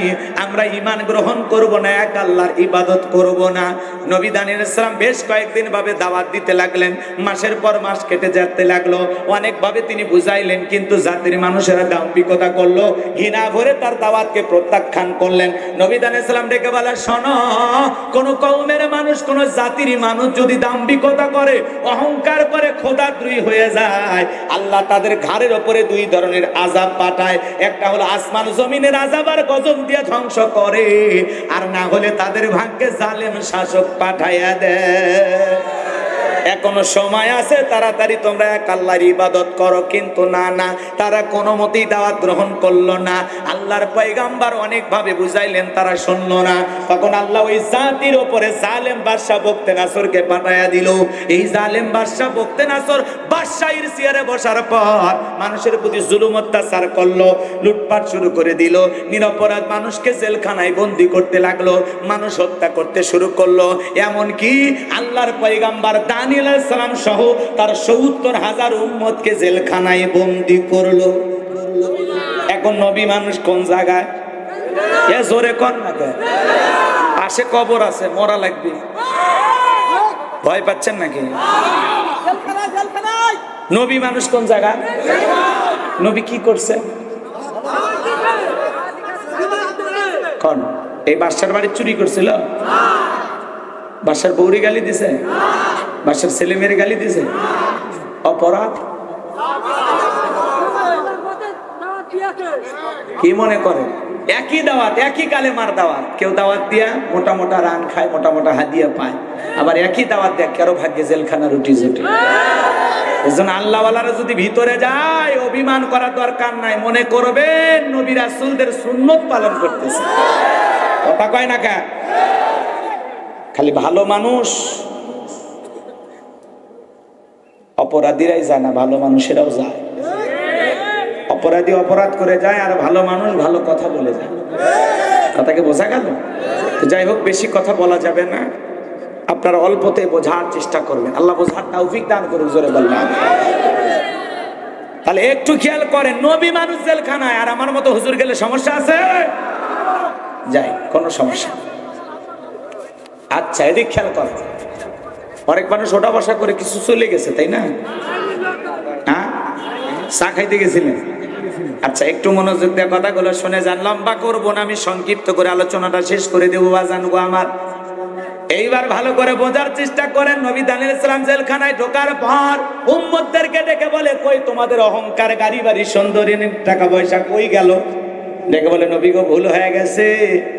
এত তাড়াতাড়ি যে আপনার কথাটা সত্য হবে আমরা বুঝতে পারি নাই। নবী দানিয়েল সালাম ডেকে বলে, এই ভয় তো আমি তোমাদেরকে দেখাচ্ছিলাম, যে হয় আজ গজব দিয়ে আল্লাহ ধ্বংস করবে, আর না হলে জালেম শাসক পাঠাইয়া দিবে। ও অপরাধী বুঝবে না, বিনা অপরাধী বুঝবে না। ওদের কাছে অপরাধীরাই ছাড়া পাবে, আর নির্দোষ মানুষেরাই ভিতরে বন্দী হবে। এই জন্য ভালো করে বোঝার চেষ্টা করেন বাজান। নবী দানিয়েল সালাম ডেকে বলে, শোনো, উপায় একটাই, যদি তোমরা তওবা করো, এক আল্লাহর গোলামি করো, আজ থেকে যদি ওয়াদা দাও আর জীবনে কোনোদিন গুনাহ করবা না, দাম্ভিকতা করবা না, এক আল্লাহর ইবাদত করবা, তাহলে আমরা রাত্রিবেলা আল্লাহর কাছে তওবা করলে আমার আল্লাহ পারে জালেমের জেলখানা থেকে মুক্ত করে দিতে। সমস্ত উম্মতেরা মাথা নত করে ডেকে বলে, নবী দানিয়েল, আপনি যা বলবেন আজ থেকে আমরা তাই শুনবো। আর গাছের পূজা, মাছের পূজা করব না, এখন থেকে আমরা এক আল্লাহর ইবাদত করব। আপনি যেভাবে চলতে বলবেন আমরা সেইভাবে চলার চেষ্টা করব। নবী দানিয়েল সালাম ডেকে বলে, শোনো, সত্যি যদি তোমরা নিজেদের অপরাধ ক্ষমা পেতে চাও, রাত্রি যখন 12টা পার হয়ে যাবে, আমি গভীর রাত্রিতে আল্লাহ বলে ডাক দেব। আমার আওয়াজ শোনার পর তোমরা সবাই ঘুম থেকে জাগ্রত হইয়া কাকুতি মিনতি সহকারে আল্লাহর কাছে তওবা ইস্তেগফারের মাধ্যমে প্রার্থনা করব। আমার আল্লাহ রাব্বুল আলামিন পারেন আমাদেরকে এই জেলখানা থেকে মুক্ত করে দিতে। তারা ডেকে বলে আমরা রাজি আছি। রাত 12টার পরে নবী দানিয়েল সালাম আল্লাহ বলে ডাক দিয়েছে। সমস্ত আসামিদের ঘুম ভেঙে গেছে, সবাই আল্লাহু আকবার বলে চিৎকার মেরে উঠেছে। একটু মনোযোগ দিয়ে কথাগুলো শুনে যান বাজান গো আমার। নবী দানিয়েল সালাম 70,000 উম্মতদেরকে নিয়ে তওবা ইস্তেগফার করে কাকুতি মিনতি সহকারে আল্লাহর কাছে দোয়া করে বলে আল্লাহ, ও আল্লাহ, আল্লাহ গো, আমার উম্মতেরা ভুল করেছে, অপরাধ করেছে, নিজেদের ভুল বুঝতে পেরে তারা ক্ষমা চেয়েছে। আল্লাহ আপনি আমাদের মাফ করে দেন, আর যত দ্রুত পারেন এই জালেমের জেলখানা থেকে আপনি আমাদের মুক্ত করে দেন। আমার আল্লাহ ডেকে বলেন নবী দানিয়াল, আর কাঁদতে হবে না, তোমাদের দোয়া মঞ্জুর হয়ে গেছে। আমি আল্লাহ ওয়াসির এই জালেম বাদশা বুকতেনাসর জেলখানা থেকে তোমাদের মুক্ত করার ব্যবস্থা করে দেব। বলেন আল্লাহু আকবার। আল্লাহ পাক তখন ওই রাত্রিতে জালেম বাদশা বুকতেনাসরকে একটা ভয়ঙ্কর স্বপ্ন দেখা দিলেন। স্বপ্ন দেখা মাত্র চিৎকার মেরে উঠছে। লোকজন আইসা বলে নেতা, কি ব্যাপার, আপনি ঘুম থেকে কেন চিৎকার মেরে উঠলেন? বলে আমার চেহারা দেখে বোঝো না, আমি আমার একটা স্বপ্ন দেখেছি, এই স্বপ্নের ব্যাখ্যা না জানা পর্যন্ত আমি আর ঘুমাইতে পারবো না। দেশের যত গণক জ্যোতিষী আছে সবাইকে ডাক দাও, আমি বাদশা একটা স্বপ্ন দেখেছি, স্বপ্নের কথা তাদেরকে বলবো, আর তাদেরকে স্বপ্নের ব্যাখ্যা বলতে হবে। হাজার হাজার মানুষ চতুর্দিক দিয়ে ভিড় জমাইছে বাদশার দরবারে। বাদশা যখন তার স্বপ্নের কথা জনগণের সামনে বলতে যাবে, আমার আল্লাহ রাব্বুল আলামিন ওই জালেম বাদশা বুকতেনাসরের মাথার মধ্যে ভাইরাস ঢোকায় দিয়া তার কথাগুলো ট্রান্সফার কইরা নবী দানিয়েল সালামের মাথার মেমোরির মধ্যে সেভ করে দিয়েছেন। আর এর মাথার ফুলটার এখন ফাঁকা। কথা কই না, মাথা এখন কি ফাঁকা। এইবার জালেম বাদশা যখন তার স্বপ্নের কথা বলতে যাবে, গতকাল রাত্রে কি যেন স্বপ্ন দেখলাম, আর বলতে পারে না। তখন মুহূর্তের মধ্যে ডায়লগটা পরিবর্তন করে বলে, শোনো, গতকাল রাত্রে স্বপ্নে কি দেখেছি সেই কথাও তোমাদের বলতে হবে, স্বপ্নের ব্যাখ্যা কি তাও তোমাদেরকে বলতে হবে। লোকজন ডেকে বলে, বাদশায় তো পাগলামি কথা, স্বপ্ন দেখেছেন আপনি, আমরা কিভাবে বলবো, বলা যাবে? বাদশা কি স্বপ্ন দেখেছে জনগণ জানে? জনগণ কি স্বপ্ন দেখে বাদশা জানে? স্বামী স্ত্রী একই খাটে ঘুমায়, ঘুমে স্বামী স্ত্রীকে বাদ দিয়ে আরেকটা মেয়েকে নিয়ে ঝিনাইদহ শহরে ঘরে। কথা কয় না? বউ যদি টের পাইতো আপনার ঘুমাইতে দিত, আপনার ঘুমের 12টা বাজায় দিত। কথা কয় না? তাহলে স্বামী অন্য আর একটা মেয়ের নিয়ে যদি স্বপ্নে করে, বউ টের পায় না, আবার বউ আপনাকে বাদ দিয়ে আর একটা ছেলের হাত ধরে যদি ঘরে, আপনি টের পাবেন না। কথা বলে না কেন? স্বপ্নে দেখেন না সাপ তারা করছে, ঘুম থেকে জেগে কি সাপ খুঁজে পাওয়া যায়? হ্যাঁ, আগুনে বাড়ি ঘর পুড়ে গেছে, ঘুম ভেঙে কি আগুন দেখা যায়? কত নানান রকমের স্বপ্নে দেখি, স্বপ্নে দেখি মরে গেছে, তারপরে দেখি জেতাই আছে। কথা কয় না কেন? আছে না? যুবকেরা স্বপ্ন দেখে, বাপরে বাপ, স্বপ্ন দেখে একেবারে ব্যবসা, মানে ভাঙ্গা একটা টিনের বেড়ালা ঘরে ঘুমাইতেছে। কথা কি বুঝছেন? স্বপ্নে দেখতেছে একেবারে ব্যবসা বাণিজ্য করে একেবারে ঝিনাইদহ শহরে বিশাল 10 তলা বিল্ডিং করছে, চাকর চাকরের অভাব নাই। ঘুমের তালে বলছে এক কাপ চা দিয়ে যায়, বাড়ি মেরে দেখে সেই স্ত্রী খেতায়। কথা কি বুঝতে পারছে? স্বপ্ন আমরা অনেকে দেখি, যুবকেরা স্বপ্ন দেখে, আহা কত স্বপ্ন দেখে, নায়িকাদের ছবি পুরো ঘরের ওয়ালে ওয়ালে টাঙায় রাখছে, ঘুমানোর আগে দেখে তোমার মতো যদি বউ পাইতাম। স্বপ্নে দেখে ওই নায়িকার বুকের ওপর। এরকম কত আজে বাজে স্বপ্ন যুবকেরা দেখে। কথা বলে ঠিক কিনা? স্বপ্ন তো স্বপ্ন, স্বপ্ন কি বাস্তব হয়? কত ধরনের স্বপ্ন দেখে। তার মানে কি স্বামী কি স্বপ্ন দেখে বউ জানে না, বউ কি স্বপ্ন দেখে স্বামী জানে, স্বামী জানে না। বাদশা কি স্বপ্ন দেখেছে জনগণ জানে, কিন্তু বাদশা বলতেছে আমি স্বপ্নে কি দেখেছি তাও বলতে হবে, স্বপ্নের ব্যাখ্যাও বলতে হবে। জনগণ বলে আমরা পারবো না। বাদশা তখন বলতেছে কেন, তোমরা নাকি গায়েব জানো? ওই সমাজেও গায়েবের দাবিদার ছিল। বলেন তো গায়েবের এলেম কার কাছে? আল্লাহ ছাড়া দুনিয়ার কেউ গায়েব জানে নাকি? জোরে বলেন জানে। আশেপাশে যদি কেউ ভণ্ডপি তালা বাবা, সালা বাবা, শিকল বাবা, লাউ বাবা, কদু বাবা ওরা যদি বলে দাবি করে আমি গায়েব জানি, আস্তে করে বদ্ধ ঘরে নিয়ে যাবে, নিয়ে যায় এমন ফিটাবে, বলবেন গায়েবী মার দিলাম, কারো কাছে বলবি না, বললে তুই ধ্বংস হয়ে যাবে। কথাকে বোঝা গেল? আল্লাহ সারা দুনিয়ার কেউ গায়েব জানে না, কোনো ভণ্ডপীর জানে না। কেউ যদি দাবি করে ও যে ভণ্ড, এতে কোনো সন্দেহ নেই। কথাকে বুঝতে পারছেন? অনেক কথা বলার ইচ্ছা আছে কিন্তু লম্বা হবে, আমি লম্বা করব না। কথা বুঝতে পারছেন? বিশ্বনবীর প্রিয় সাহাবী হযরত আবু মুসা আশআরী রাদিয়াল্লাহু তাআলা একটি এলাকার গভর্নরের দায়িত্ব পালন করতেছে। তখন খলিফাতুল মুসলিমিন আমিরুল মুমিনিন ছিলেন হযরত ওমর। এক মানুষ এসে বলে, ও খলিফা প্রতিনিধি গভর্নর আবু মুসা আশআরী রাদিয়াল্লাহু তাআলা তাকে জিজ্ঞাসা করতেছেন একটা জনগণ যে আলিফ লাম মিম, আলিফ লাম রা, ইয়াসিন, তাহা, এগুলোর ভিতরে আল্লাহ পাক কি বলেছেন আমি একটু আপনার কাছে জানতে চাই। আবু মুসা আশআরী রাদিয়াল্লাহু তাআলা অনেক জ্ঞানী সাহাবী, বুঝতে পেরেছেন যে আর মাথার মধ্যে কি ঢুকেছে। একটা ছোট্ট চিরকুট লিখলেন, লিখে বললেন সমাধান আমি না, ওমরের কাছে যাও, হযরত ওমর তোমাকে দিয়ে দেবে। খলিফার কাছে চলে যাও, চিঠি নিয়ে চলে গেলেন হযরত ওমরের কাছে। যা বলে, ও খলিফাতুল মুসলিমিন আমিরুল মুমিনিন, আমি আবু মুসা আশআরী রাদিয়াল্লাহু তাআলা গভর্নর, তার এলাকা থেকে আসছে। কি বিষয়? আমি আপনার কাছে একটা বিষয় জানতে চাই। আলিফ লাম মিম, আলিফ লাম রা, তাহা, ইয়াসিন, এগুলোর ভিতরে আল্লাহ পাক কি আমলের কথা বলেছেন আমি তো জানি না, একটু আপনি যদি বলতেন। হযরত ওমর ফারুক বুঝতে পেরেছে আর ঘাড়ে কি চেপেছে? শয়তান। তখন খেজুরের ডাল আনতে বললেন, খেজুরের ডাল দিয়ে পিটান শুরু করছে। লোকটা অসুস্থ হয়ে গেছে, আবার চিকিৎসা করে সুস্থ বানাইছে, আবার খেজুরের ডাল দিয়ে পিটেছে, আবার যখন সুস্থ হয়েছে আবার পিটেছে। 3 বার পিটানোর পর যখন সুস্থ হয়েছে দেখে বলে, খলিফা আর মারতে হবে না, আমার ঘাড়ে যে শয়তান চেপেছিল ও চলে গেছে। এগুলোর ভিতরে যদি আল্লাহ পাক আমলের কিছু বলেই দিতেন তাহলে বিশ্বনবীর মাধ্যমে আল্লাহ পাক সেটা উম্মতদের জানায় দিতেন। বিদায় এর ভিতরে আমলের কোনো কিছু নাই, এটা নিয়ে আমার মাতামাতি করারও দরকার নাই। এগুলো আল্লাহ রাব্বুল আলামিন কিছু সূরার শুরুতে ভিআইপি পাসওয়ার্ড মেরে দিয়েছে। এই পাসওয়ার্ডের খবর আল্লাহ ছাড়া দুনিয়ার কেউ জানে না। কথা বলা ঠিক কিনা? কথাকে বোঝেন? একটু মনোযোগ দিয়ে কথাগুলো শোনেন। তাহলে যদি কোনো ভণ্ডবীর বলে বাবা সব জানে, তোর বাবা কসু জানে, তোর বাবা কসুর মোতা জানে, কথা ফেনে। এই জন্য কোনো ভণ্ডপীরের কাছে যাওয়া যাবে? ভণ্ডপীর আছে না? খবরদার কোনো ভণ্ডপীরের কাছে যাবে না। আমি সেদিন ভণ্ডপীরের কথা একটু বলছি, তাই না? আজকের ওইদিকে যাবো না, কষ্ট চাপাবে না, বিরক্ত হইতেছে। এই যে ভণ্ডপীরদের কারণে কিছু মুসলমানেরা কিন্তু বিপদগামী হয়ে যাচ্ছে, শিরকে লিপ্ত হচ্ছে হাজারা গুণে। ওরা টুকি তবলার তালে তালে নাচতেছে আর জিকির করতেছে, ওরা মনে করে এটা জায়েজ। আসলে কি জায়েজ? এক কথা বলেন, জায়েজ?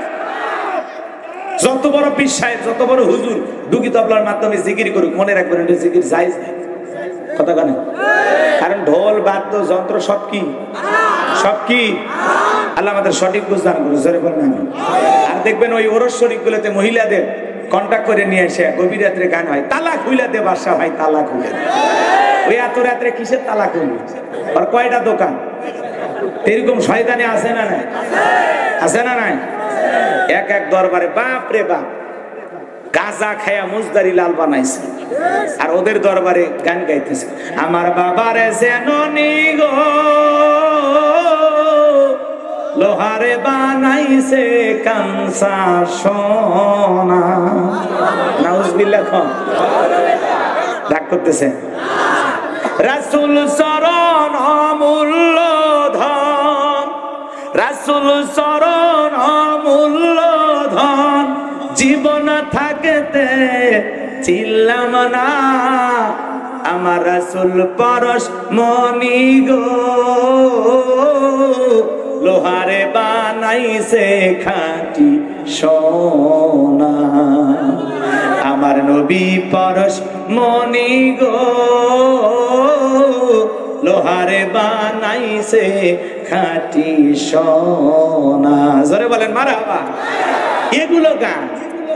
আর ওনারা কয় সব কিছু ছাড়িয়া তোরা বাবার চরণ ধর, আয়না বসাইয়া দে তোর কলবের ভিতর বাবারি। এমন কায়দায় কলব ধাক্কা মারছে, মানে কলব ফাটে গেছে। আছে না নাই ভণ্ডপীর? এই ভণ্ডদের কাছে যাওয়া যাবে না। আল্লাহ সকল ভণ্ডপীরের হাত থেকে আমাদেরকে হেফাজত করুন, জোরে বলেন আমিন। তাহলে ভণ্ডপীর যেখানে, এই মাজার পূজা যেখানে, হক্কানি আল্লাহওয়ালাদের কাছে যেতে হবে। ওয়াকুনু মা সাদিকিন, যে পীরের পা থেকে মাথা পর্যন্ত নবীর সুন্নাত দিয়ে ঢাকা, যার চেহারার দিকে তাকালে আল্লাহর কথা স্মরণ হয়, যে পীর নিজে ইমামতি করে মুরিদদেরকে নামাজ আদায় করে, যেই পীরের দরবারে কোনো মহিলা মুরিদ খুঁজে পাওয়া যায় না, ওটা হক্কানি আল্লাহওয়ালাদের দরবার। কথা বলেন ঠিক কিনা? পীর ছিল শাহজালাল, শাহপরান, শাহ মাকদুম, বাইজিদ বুস্তামি, আব্দুল কাদের জিলানী। বড় বড় আল্লাহ ওয়ালাদের মাধ্যমে জমিন ইসলামের প্রচার প্রসার হয়েছে। আল্লাহ ওয়ালা খুবই ভালো জিনিস, কিন্তু আল্লাহ ওয়ালা ভালো, এর নকল বের হয়েছে কিছু ভণ্ড। শিকলপুরে থাকে, ওর নাম দিচ্ছে কি শিকল বাবা। তালাপুরে থাকে নাম কি আল্লাহ বাবা। সালাপুরে থাকে নাম কি? হ্যাঁ। আর কাপড় নেই, ওর নাম কি? বিড়ি খায়, ওর নাম কি? এই যে আপনারা মুখস্থ, হ্যাঁ গাঞ্জা বাবা। বাবার অভাব নাই। ধরো কলকি মারো টান, দেখছেন যুবকদের মুখস্থ? হুজুর কইলে তো, হ্যাঁ ধরো কলকি মারো টান, গাঞ্জা বাবার আসে কান, মরিয়া গেলে সঙ্গে কিছুই যাবে না। ইল আছে না নাই ভণ্ড? এই ভণ্ডদের কাছে যাওয়া যাবে? মরে গেলে কি সাথে যাবে টের পাবেনি। আল্লাহ হেদায়েত দান করুক, সরে বলেন আমিন। বাদশা বক্তে নসর ডেকে বলে, স্বপ্নে কি দেখেছি সেই কথাও তোমাদের বলতে হবে, স্বপ্নের ব্যাখ্যাও তোমাদেরকে বলতে হবে। আমার ভাইয়ের একটু মনোযোগ দিয়ে কথাগুলো শ্রবণ করেন। যে কথা বলতে যাচ্ছিলাম, ও ঝিনাইদহের মুসলমানেরা একটু মনোযোগ দিয়ে আমি গুনাহগারের কথাগুলো শ্রবণ করে যান। এইবার সমস্ত জনগণ ডেকে বলে, বাদশাহ তো পাগলামি কথা, আপনি স্বপ্নের কথা বলবেন, আমরা স্বপ্নের ব্যাখ্যা বলবো। বাদশাহ বলে, অত শত বুঝি না, 7 দিনের আলটিমেটাম দিলাম, এই 7 দিনের মধ্যে স্বপ্নে কি দেখেছি সেই কথা আর স্বপ্নের ব্যাখ্যা যদি বলতে না পারো, 7 দিন পরে সবাইকে আমি ফাঁসি দিয়ে মারবো। অপরাধ কি জনগণ করছে নাকি জালেম বাদশাহ করছে? তাহলে সেই শাস্তি কেন জনগণকে দেবেন? অপরাধ তো করেছেন আপনি, কথা বলেন না কেন? একটু মনোযোগ দিয়ে কথাগুলো গুনাহগারে বোঝার চেষ্টা করবেন। সমস্ত জনগণ টেনশনে পড়ে গেল। 7 দিন কেন, 70 দিন কেন, 7 বছর যদি সময় দেয়, তারপরে বাদশার স্বপ্নের খবর আমরা বলতে পারবো না। জেলার যখন জেলখানা দিয়ে ঘুরতেছে, টেনশন আলা চেহারা নিয়া, পয়গম্বর দানিয়েল ডেকে বলে, জেলার দিকে আসো। দেখে মনে হয় টেনশনে আসো, বলে টেনশনে থাকবো না, বাদশা আমার স্বপ্নে দেখেছে। এই স্বপ্নের কথা যখন বলতে যাবে, জনগণের সামনে বলতে পারলো না। স্বপ্নের ব্যাখ্যা যখন জনগণ দিতে পারলো না, স্বপ্নের কথা যখন বাদশা বলতে পারলো না, তখন উল্টো বাদশা ঘোষণা দিয়েছে, 7 দিনের মধ্যে স্বপ্নের ব্যাখ্যা যদি তোমরা না বলতে পারো, স্বপ্নে কি দেখেছি না বলতে পারো, ফাঁসি দিয়ে মারবো। নবী দানিয়েল ডেকে বলে, জেলার তোমার বাদশার টেনশনের ঔষধ আমার কাছে আছে। তোমার বাদশার স্বপ্নে কি দেখেছে সেই কথা আমার জানা আছে, তোমার বাদশার স্বপ্নের ব্যাখ্যা কি হবে দুইটাই আমি জানি। এই কথা শোনা মাত্রই জেলায় মারছে দৌড়। দেখে বলে, বাদশা আপনার টেনশনের ঔষধ পাওয়া গেছে। জেলখানে একটা আসামি আছে নাম দানিয়াল, আপনি স্বপ্নে কি দেখেছেন সেই কথাও তার জানা আছে, স্বপ্নের ব্যাখ্যাও জানা আছে। দেখে বলে, বাজান কই, বাজানকে আমার কাছে নিয়ে আসো, ঠেলার নাম। এইবার চলে গেছে, ও দানিয়াল চলো। দেখে বলে, শোনো, যাইতে আমি রাজি আছি, আমার একটা মাত্র শর্ত, আমার 70,000 লোককে গ্রেফতার করা হয়েছে, তাদেরকে জেলখানা থেকে বের না করে দেওয়া পর্যন্ত আমি আমার স্বপ্নের কথাও বলবো না, স্বপ্নের ব্যাখ্যাও দেব। নবী উম্মতের কথা চিন্তা করে আগে জেলখানা থেকে বের হলেন না, আগে উম্মতের কথা চিন্তা করলেন। এই জন্য যাত্রার পিছনে স্লোগান দেবেন না, বল্টু ভাইয়ের চরিত্র ফুলের মতো পবিত্র, নামাজ পড়ে 1 ওয়াক্ত, গাঁজা খাই 5 ওয়াক্ত, ঘুম ছুরিতে পাকা ভক্ত, শয়তানের 1 নাম্বার ভক্ত, হুজুরদের জন্য খুবই শক্ত, সুশাকাই গরিবের রক্ত। যার তার পিছনে স্লোগান দিয়ে বউ বাচ্চাকে এতিম বিধবা করা যাবে না। আপনি নেতার পিছনে স্লোগান দিতে দিতে ঝিনাইদহ শহরে চলে গেলেন, আপনি গরিব মানুষ, রিক্সা চালান, ভ্যান চালান, কৃষিক্ষেত্রে কাজ করেন। আরে পুলিশ আইসে 100 জন নেতা সহ গ্রেফতার করে নিয়ে গেল। নেতার তো মামু খালু দাদার টেলিফোনের অভাব নাই, নেতার কাছে সেলখানা শ্বশুর বাড়ি, সকালবেলা ঢোকে বিকেল বেলা বের হয়। কিন্তু আপনি জনগণ, আপনার জন্য জামিনের ব্যবস্থা কে করবে? নেতা যদি ভালো হইতো, একে বলতে এই গরিব মানুষগুলো আমাকে মহাব্বত করে মিছিল করার জন্য আমার সাথে উপস্থিত হয়েছে বিদায় এই সমস্ত মানুষদেরকে জেলখানা থেকে মুক্ত না করা পর্যন্ত আমি নেতা বের হব না। এজন্য যে নেতা আপনার দুঃখে কাঁদবে আপনিও তার দুঃখে কাঁদেন, যে আপনার সুখে হাসবে আপনিও তার সুখে হাসেন, যে সুখে দুঃখে পাশে থাকবে বুঝে শুনে তার পিছনে স্লোগান দেওয়ার দরকার আছে না? না। কিন্তু আপনারা জেলখানায় বিপদে ফেলে আপনার বউ বাচ্চার খবর নেবেন, আপনার বাড়িতে 500 টাকা দিয়ে বাজারও ফাটাইয়া দেবে না। এমন নেতার পিছনে থেকে সন্তান স্ত্রীদেরকে বিপদে ফেলার কোনো দরকার না। এজন্য বুঝে শুনে পা বাড়ান। আপনি কার পিছনে লাফাচ্ছেন, লাভ দেওয়ার আগে চিন্তা করেন যে আপনার বিপদে আপনার নেতা আপনার পরিবারের পাশে দাঁড়াবে কিনা। কথা বলে না কেন? বোঝেন, আগে থামেন, চিন্তা করেন, তারপরে লাভ দেন। বোঝেন, আমি কার পিছনে দৌড়াচ্ছেন? রাগ করতেছেন মনে হয়, একটু মনোযোগ দিয়ে কথাগুলো শুনে যান বাজান।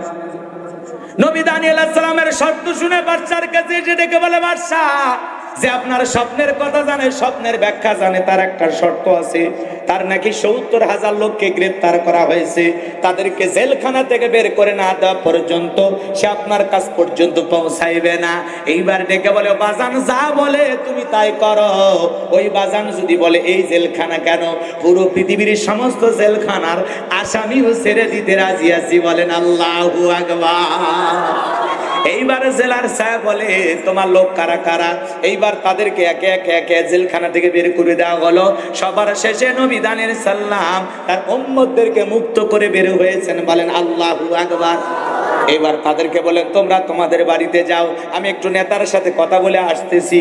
এই কথা বলে নেতা দানিয়েল বাদশা জালেম বাদশার দরবারে নবী দানিয়েল আলাইহিস সালাম প্রবেশ করবেন। বাজান গো আমার, এইবার প্রবেশ করার নিয়ম হলো, যত মানুষ বাদশার দরবারে প্রবেশ করে মাথাটা নত করে প্রবেশ করতে হয়, সিজদার মতো মাথাটা নত করতে হয়। নবী মানুষ কি কোনো জালেমের কাছে মাথা নত করতে পারে? দেহটাকে আটোসাটো করলেন, মাথাটাকে উঁচু করে শরীরটাকে ভাঁজ করে ভিতরে প্রবেশ করলেন, তারপরে মাথাটাকে নত করলেন না। এমন দৃশ্য দেখার পর জালেম বাদশা বকতে নাসর ডেকে বলে, বাবা, যত মানুষ আমার দরবারে প্রবেশ করে সবাই মাথাটা নত করে, তুমি কেন নত করলা না? নবী দানিয়েল সালাম ডেকে বলে, আপনার স্বপ্নের কথা যে আমার মাথার মেমোরির মধ্যে সেভ করে দিয়েছি, তার কথা হলো তাকে ছাড়া অন্য কারো কাছে মাথা নত করা যাবে না। আমি যদি মাথা নত করতাম, আপনার মতো স্বপ্নের কথা যদি ভোলায়া দিত, আপনি স্বপ্নের ব্যাখ্যা এবং স্বপ্নের কথা না জেনে টেনশনে মরতেন, আর আমি না বলার কারণে আপনি আমাকে মারতেন। দেখে বলে, বাজান আসলেই তোমার বুদ্ধি আছে, নবীদের বুদ্ধি না থেকে কি পারে? মারহাবা কর। এইবার চেয়ারটা ছেড়ে দিলেন, দিয়ে বলতেছে, বাবা তুমি আমার চেয়ারে বসো, আর তাড়াতাড়ি করে আমার সেই স্বপ্নের কথাগুলো আমার একটু বলায়া দাও। তাহলে জেলখানা থেকে মুক্ত করে বাদশাহী চেয়ারে বসায়া দেয় তিনি কে? ওয়ামাকারু ওয়ামাকারাল্লাহ আল্লাহু খায়রুল মাকিরিন। এইবার নবী দানিয়েল সালাম চেয়ারে বসে আছে, স্বপ্নের কথা বলবে। আমি কি বলবো? কারা কারা শুনবেন একটু হাত তোলেন। লিল্লাহি তাকবীর, লিল্লাহি তাকবীর। আল্লাহ আমাদের কবুল করেন। জোরে বলেন আমিন। আর জোরে বলেন আমিন। তাহলে কথা বাকি আছে কয়টা? কথা কয় না। হযরত আলীর কথা মনে আছে? সুলাইমান আলাইহিস সালামের কথা মনে আছে? আর নবী দানিয়েল সালামের কথা মনে আছে? তাহলে 1 নম্বর আয়াত বুঝাইতে গিয়ে আমি এই ঘটনাগুলো একটু বললাম। আরো অনেক কিছু বলার ইচ্ছা ছিল, একটু হোঁচট খাইছি মন মানসিকতার দিক দিয়ে। এই জন্য আমি সব কথা খুব জোরালো ভাবে বা যেভাবে বলার ইচ্ছা ছিল বলার একটু তারতম্য হচ্ছে। কষ্ট হচ্ছে আপনাদের? খারাপ লাগতেছে নাকি দোয়া করে দেবো বলেন? এবার 1 নম্বর আয়াতে আমি যেটা আপনাদেরকে বুঝাইলাম, আমার আল্লাহ পাক বলেন, তাবারাকাল্লাযী বিয়াদিহিল মুলকু ওয়া হুয়া আলা কুল্লি শাইইন কাদির। মহামান্বিত সেই সত্তা যার হাতে সর্বময় কর্তৃত্ব, রাজত্ব পাওয়ার ক্ষমতা, তিনি হলেন সর্ববিষয়ে শক্তিমান। তাহলে সকল ক্ষমতার একমাত্র মালিক, এটাকে আপনারা বিশ্বাস করেন? আর দুনিয়াতে যারাই ক্ষমতা থাক সবাই কি এটা বিশ্বাস করেন তো? তাহলে আমরা কার গোলাম? আর তিনি হলেন সবচেয়ে বড় ক্ষমতার মালিক। কথা বলে ঠিক কিনা? লিল্লাহি তাকবীর। তাহলে সকল ক্ষমতার একমাত্র মালিক কে? আল্লাহর চাইতে বড় ক্ষমতাধর, আল্লাহর চাইতে বড় আর কে? ঠিক আছে, আমরা তারই গোলাম, আমরা তারই গোলাম যে মনিব ছাড়া আর কোন মনিব নাই। আমরা সেই রবের গোলাম যে রব ছাড়া আর কোন রব নাই। আমরা সেই আল্লাহর গোলাম যে আল্লাহ ছাড়া আর কোন আল্লাহ। এই জিনিসটা আমি আপনাদেরকে বুঝাইতে চাচ্ছিলাম। আরো কিছু কথা বলার ইচ্ছে ছিল, কিন্তু এখন আমি যে বিষয়টা বলবো 2 নাম্বার আরেকটা আয়াত আছে, একটু মনোযোগ দিয়ে দিলটা নরম করে কয়েকটা মিনিট আমি আয়াতের আলোচনা করি, বাকি যে 3টা কথা আছে শেষ করে দেবো ইনশাআল্লাহ। কষ্ট হবে আপনাদের? একটু চলেন তো, চোখে 2 ফোঁটা চোখে পানি আনার চেষ্টা করি। পাশে কবরস্থান, একটু দেখি তো নিজের মনটাকে বুঝাইয়া কতটুকু আমরা একটু ভালো মন মানসিকতা নিয়ে কথাগুলো শুনতে পারি। আমার আল্লাহ পাক দ্বিতীয় আয়াতে কি বলেছেন, খুবই গুরুত্বপূর্ণ একটি বিষয়। আমার আল্লাহ পাক বলেন, আল্লাযী খালাকাল মাউতা ওয়াল হায়াতা লিয়াবলুয়াকুম আইয়ুকুম আহসানু আমালা ওয়া হুয়াল আজিজুল গফুর। আমার আল্লাহ রাব্বুল আলামিন বলেন, আল্লাযী খালাকাল মাউতা ওয়াল হায়াতা, যিনি সৃষ্টি করেছেন মৃত্যু আর জীবন। এরপর আল্লাহ বলেন, লিয়াবলুয়াকুম আইয়ুকুম আহসানু আমালা, আমি আল্লাহ পরীক্ষা করে দেখব আমলের দিক দিয়ে কার আমল কত বেশি সুন্দর। আল্লাহ জীবন মৃত্যুর মাঝামাঝি যে সময়টা দিয়েছে, এই সময়ের মধ্যে আল্লাহ পরীক্ষা করে দেখবেন আমলের দিক দিয়ে কার আমল কত বেশি সুন্দর। কথা কয় না? আল্লাহ পরীক্ষা করে দেখবেন কার আমল কত বেশি ভালো। তাহলে আমাদের আমলটাকে ভালো করার দরকার আছে না নাই? একটু মনোযোগ দিয়ে শুনেন। আল্লাহ আয়াতের প্রথম অংশে কি বললেন? আল্লাযী খালাকাল মাউতা ওয়াল হায়াতা, যিনি সৃষ্টি করেছেন মৃত্যু আর জীবন। আল্লাহ সর্বপ্রথম মৃত্যুর কথা কেন বললেন? কারণ আছে না নাই? এই দুনিয়াতে আসার একটা সিরিয়াল আছে, যাওয়ার কিন্তু কোনো সিরিয়াল নাই রে বাবা। বাবা এসেছে, দাদা এসেছে, দাদার এদিক, দাদার আগে তার বাবা এসেছে, এইভাবে আসছে, বাবার পরে আমি আসছি। কিন্তু যাওয়ার বেলায় দাদার আগে নাতি চলে যায়, বাবার আগে ছেলে চলে যায়। এই দুনিয়াটা বড় চিরকাল থাকার জায়গা না বাজান গো আমার। কে কখন বিদায় নেবে আমরা কেউ জানি না। কুল্লু নাফসিন যায়িকাতুল মাউত, প্রত্যেক প্রাণীকে মৃত্যুর স্বাদ গ্রহণ করা লাগবে। এই মৃত্যুর স্বাদ হলো 2 প্রকার আমার ভাইয়েরা। মিষ্টি খাইলে যেমন মিঠা লাগে, নিম পাতা খাইলে যেমন তিতা লাগে। যারা ঈমানদার তাদের মৃত্যুটা হবে মিঠা মৃত্যু। তারা মৃত্যুর যন্ত্রণা বুঝতে পারবে না। মায়ের কোলে সন্তান যেরকম দুধ পান করতে করতে ঘুমের মধ্যে চলে যায়, মুমিন মানদার তেমনি ভাবে মৃত্যু হবে। বলেন আল্লাহু আকবার। আর যদি কেউ গুনাহগার নাফরমান হয়, পা থেকে মাথা পর্যন্ত রূহটা ছটফট করবে, তার মৃত্যু হবে বড় যন্ত্রণাদায়ক মৃত্যু। এজন্য বাজান গো আমার, যদি ইমানদার হয়ে মৃত্যুবরণ করতে পারি, আপনার আমার কাছে মৃত্যু লাগবে ভালো। এরপরে মৃত্যুর যন্ত্রণা আছে, শাস্তি আছে, কষ্ট আছে। নবী মুসা আলাইহিস সালামকে ডেকে বলা হয়েছে, নবী মুসা বলো তো আপনার কাছে মৃত্যুর যন্ত্রণাটা কেমন মনে হয়েছিল? হযরত মুসা আলাইহিস সালাম ডেকে বলেন, আমার কাছে মৃত্যুর যন্ত্রণা এমন মনে হয়েছিল, জ্যান্ত ছাগলের গা থেকে চামড়া খসাইলে ছাগলের যেমন কষ্ট হয়, তার কাছে আমার কাছে মৃত্যুর যন্ত্রণা তার চাইতে বেশি কষ্টকর মনে হয়েছে। বলেন আল্লাহু আকবার। মৃত্যু বড় কঠিন বাজার, সবাইকে মৃত্যুর প্রস্তুতি গ্রহণ করতে হবে। আপনি আমি যে অবস্থায় থাকি না কেন, মৃত্যু আপনাকে আমাকে ধরবে। আইনামা তাকুনু ইদরিকুমুল মাউতু ওয়ালাউ কুনতুম ফি বুরুজিম মুশাইয়াদা। সূরা নিসার 78 নম্বর আয়াত। আল্লাহ রাব্বুল আলামিন জানায়া দিলেন, যেখানে থাকো, যে অবস্থায় থাকো, মৃত্যু তোমাদেরকে ধরবেই। মৃত্যু থেকে পালানোর কোনো রাস্তা খোলা নাই।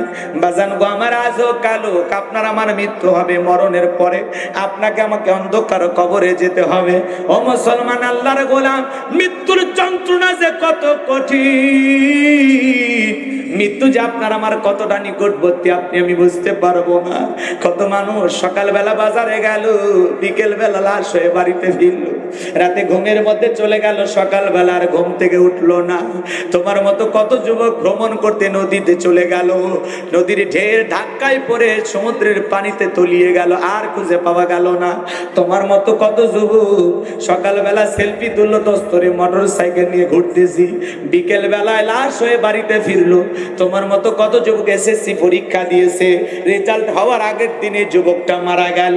এ যুবক, মৃত্যুর ভয় কি তোমার আমার লাগে না? মৃত্যুর যন্ত্রণা বড় কঠিন। আমার ভাইয়েরা, বিশ্বনবী অসুস্থ হয়ে আছেন, নবীজির ইন্তেকালের সময়। একটু মনোযোগ দিয়ে শুনে যা। দরজায় এসে জিবরাইল সালাম দিলেন, আসসালামু আলাইকুম ইয়া রাসূলুল্লাহ, ইয়া হাবিবাল্লাহ। হুজুর, নবী গো, প্রবেশের অনুমতি চাই। আজকে শুধু আমি আসি নাই, আমার সাথে আসমান থেকে আরেকজন ফেরেশতা এসেছেন, যার নাম আজরাইল, মালাকুল মউত। সে আপনাকে সালাম দিতে চায়।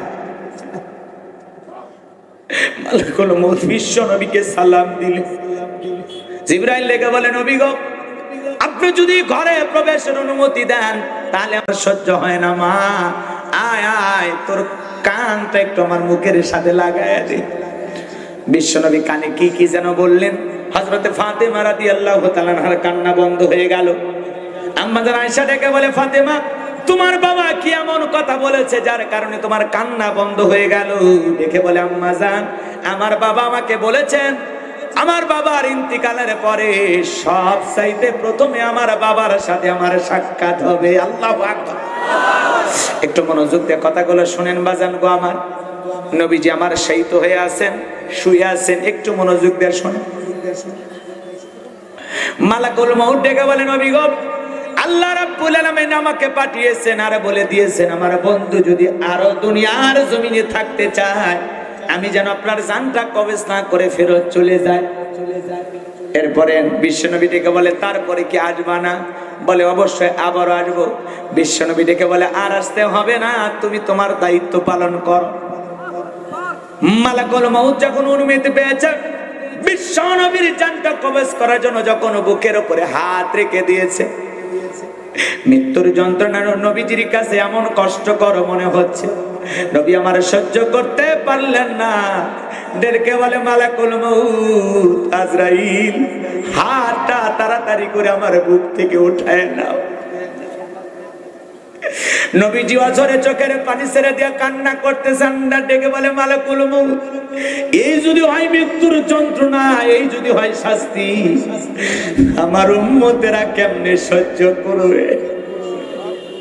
কেমন নবী পাইছি বাজার, মৃত্যুর সময় পর্যন্ত উম্মতের কথা ভুলে যায় না।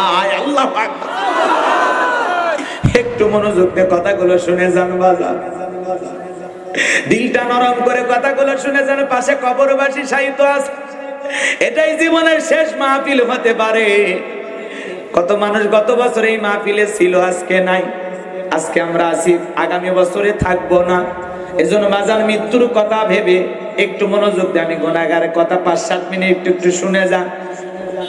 একটু যে কথা বলতে চাচ্ছিলাম, বিশ্বনবী ডেকে বলে, মালাকুল মউত, এই যদি হয় মৃত্যুর যন্ত্রণা, আমার উম্মতেরা কেমনে সহ্য করবে? মালাকুল মউত ডেকে বলে, নবী গো, আমার আল্লাহ আমাকে বারবার বলেছেন, আজরাইল, আমার বন্ধুর জানটা কবজ করার সময় খবরদার আমার বন্ধুর সাথে যেন কোনো বেয়াদবি না হয়, আমার বন্ধু যেন কষ্ট না পায়। বিশ্বাস করেন নবী, দুনিয়ার সব চাইতে কম কষ্ট দিয়া আপনার রূহটা কবজ করার আমি আজকে দায়িত্ব পালন করব। নবী ডেকে বলে, মালাকুল মউত, এই যদি হয় মৃত্যুর সব চাইতে কম কষ্ট, আমার কাছে মনে হয় পুরো পাহাড়টা আমার বুকের উপরে চেপে ধরে হয়েছে। এরপরে যখন দ্বিতীয়বারে মালাকুল মউত জানটা কবজ করার জন্য হাতটা রেখেছে, নবী দেখে বলে, মালাকুল মউত, আজরাইল রে, আর সইতে পারি না। বিশ্ব নবীর কাছে যদি মৃত্যুর যন্ত্রণা কষ্টকর মনে হয়, যে নবী ইন্তিকালের পরে উম্মতের জন্য বলে গেলেন, আসসালাত আসসালাত, ও আমার উম্মতের, নামাজ কাজা করো না, নামাজ কাজা করো না।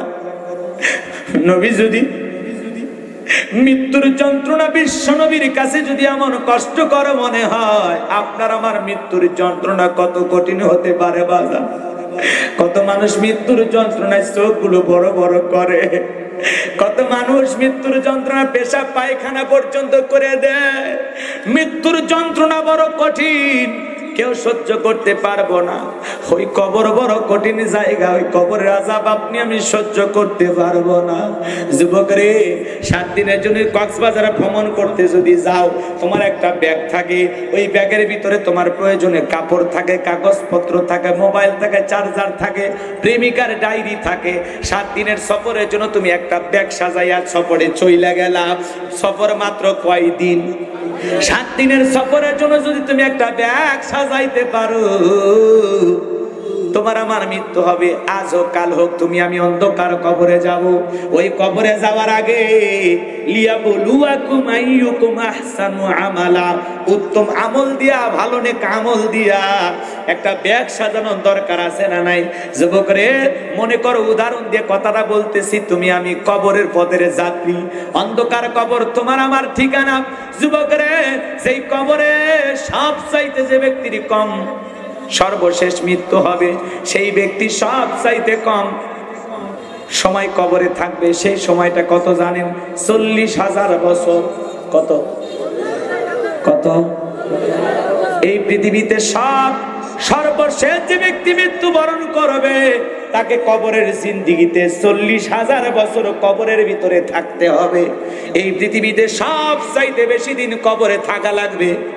আদম আলাইহিস সালামের সন্তান নাম হলো হাবিল। এই হাবিল হলো পৃথিবীর সবচাইতে বেশি দিন কবরে থাকবে। তার চাইতে বেশি দিন কবরে থাকার মানুষ আর কেউ, কারণ সর্বপ্রথম তার মৃত্যু হয়েছিল। একটু মনোযোগ দিয়ে শোনেন। ওই কবরের জিন্দেগিতে বছরের পর বছর থাকতে হবে বাজার। যুবক রে, আমল নামার ব্যাগে দেখো তো নামাজ আছে কিনা, রোজা আছে কিনা, হজ আছে কিনা, যাকাত আছে কিনা, দান খয়রাত আছে কিনা, পিতামাতার খেদমত আছে কিনা, স্ত্রীর সাথে ভালো ব্যবহার করেছে কিনা, পাড়া প্রতিবেশীর হক আদায় করেছে কিনা, নেক আমল করেছে কিনা, জিকির পড়েছে কিনা, তাসবিহ পড়েছে কিনা, কোরআন পড়েছে কিনা। আমল নামার ব্যাগের ভিতরে তালাশ করে দেখো তো কয়টা নেক আমল নিয়ে কবরের পথে রওনা করেছো। একটু যদি 2 মিনিট বালিশে মাথা রেখে ভাবতাম, আরে এই পাপ করছি, এই অন্যায় করছি, আমার চাইতে পাপী আর কেউ নাই।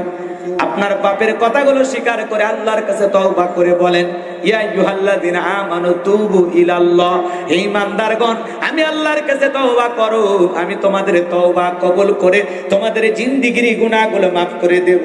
যুবক রে, আজ হোক কাল হোক তোমার আমার মৃত্যু হবে।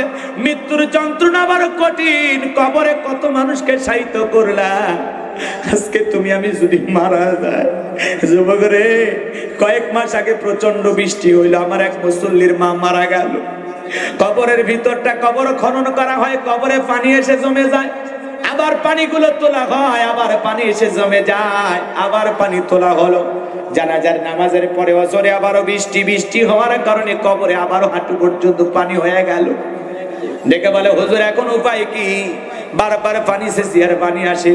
পরিশেষে কলার গাছ কেটে কবরের ভিতরে দিয়া তার উপরে লাশটা রেখে দেওয়া হলো।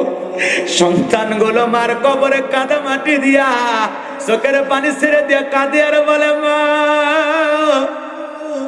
দামি দামি খাট আছে ঘরের ভিতরে, মা তোমার ঘরে দামি খাটটা পরে থাকলো, তুমি কাদা বালুর মাটির ঘরে গেলাম। মা সন্তানগুলো চোখের পানি ছেড়ে দিয়ে কাঁদে আর বলে, মা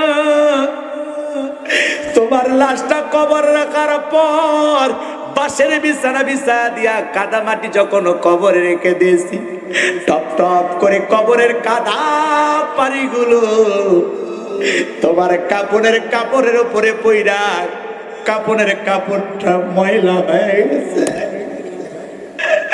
সন্তানেরা হাউবাউ করে কাঁদে আর বলে, মা এমন ভাবে বিদায় নিবি আমাদের জানা ছিল না। যুবক রে, তুমি আমি মারা যাবো। এই যে রাজশাহীতে প্রচন্ড বন্যার ভিতরে মানুষটা মারা গেল, পরিশেষে কবরে কই দেবে, কবর দেওয়ার জায়গা খুঁজে পাচ্ছে না। এমন অবস্থায় যুবকরে কি করবে, বাড়ির উঠানে পর্যন্ত কবর দিল, উঠান পর্যন্ত পানি দিয়ে ডুবাই গেল। এই কবরে যে মানুষগুলো শায়িত আছে তারা জানে কবরের জিন্দেগি বড় কঠিন। আমার নবীজি বলেন, ক্বালা রাসূলুল্লাহ সাল্লাল্লাহু আলাইহি সাল্লাম, ইন্নামাল কুবুরু রাউযাতুম মিন রিয়াদিল জান্নাহ ওয়া হুফরাতুম মিন হুফারিন নার। রাওয়াহু তিরমিজি। নবীজি ডেকে বলেন যে মৃত্যুর সঙ্গে সঙ্গে আল্লাহ পাক তার কবরটাকে জান্নাতের বাগান বানায় দিবেন। আর যার আমল খারাপ, আও হুফরাতুম মিন হুফারিন নার, তার কবরটা হবে জাহান্নামের আগুনের গর্ত। একবার যদি কারো কবর জাহান্নামের আগুনের গর্ত হয়ে যায়, তার আর বাঁচার কোনো উপায় নাই। বিষাক্ত সাপ সবল বাড়বে, পা থেকে মাথা পর্যন্ত বিষের যন্ত্রণায় দেহটা জ্বলে যাবে। কবরের মাটি চাপ দেবে বাজার, ডানের মাটি বামে চলে যাবে, বামের মাটি ডানে চলে যাবে। এমন জোরে চাপ দেবে, এক পাজরের হাড় অন্য পাজরে ঢুকে যাবে। ওই কবর বড় অন্ধকার। ওই কবরে যাওয়ার আগে আল্লাহকে বন্ধু বানায় কবরে যাওয়ার দরকার আছে না নাই? এই দুনিয়ায় সবই পর, কবর যে তোর আসল ঘর। এই দুনিয়ায় সবই পর, কবর যে তোর আসল ঘর। কবরের লাগিয়া কি তোর একটু মায়া লাগে না? চিন্তা করে দেখো না, কবরে কি যাইবা না? সেই কবরে আল্লাহ ছাড়া বন্ধু কে হয়ে থাকবে না। চিন্তা করে দেখো না, কবরে কি যাইবা না? আজান কানে শুনিয়া কেমনে থাকো বসিয়া, আজান কানে শুনিয়া কেমনে থাকো ঘুমাইয়া। নামাজের লাগিয়া কি তোর একটু মায়া লাগে না? চিন্তা করে দেখো না, কবরে কি যাইবা না? যেই কবরে আল্লাহ ছাড়া বন্ধু কে হয়ে থাকবে না। চিন্তা করে দেখো না, কবরে কি যাইবা না? দিলে বড় অহংকার, সেনো নাই আজ খোদার ঘর। দিলে ভরা অহংকার, সেনো নাই আজ খোদার ঘর। নামাজের লাগিয়া কি তোর একটু মায়া লাগে না? চিন্তা করে দেখো না, কবরে কি যাইবা না? যেই কবরে আল্লাহ ছাড়া বন্ধু কে হয়ে থাকবে না।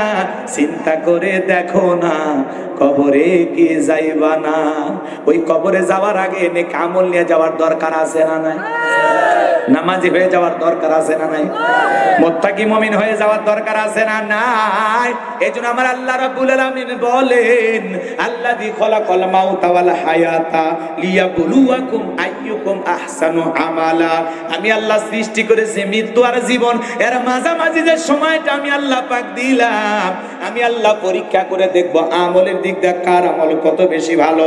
যার আমল ভালো তার আখিরাত ভালো, যার আমল খারাপ তার আখিরাত খারাপ। বাজান গো আমার, ওই কবরের জিন্দেগিতে যাওয়ার আগে নেক আমল করে নামাজ আদায় করে কোরআন পড়নেওয়ালা বান্দা হয়ে কারা কারা কবরে যেতে রাজি? দু হাত তুলে আল্লাহকে দেখা। আল্লাহ আমাদের সবাইকে কবরের জিন্দেগিতে যাওয়ার আগে বেশি করে নেক আমল করা তৌফিক দান করুন। জোরে বলেন আমিন। নামাজ ছাড়বেন?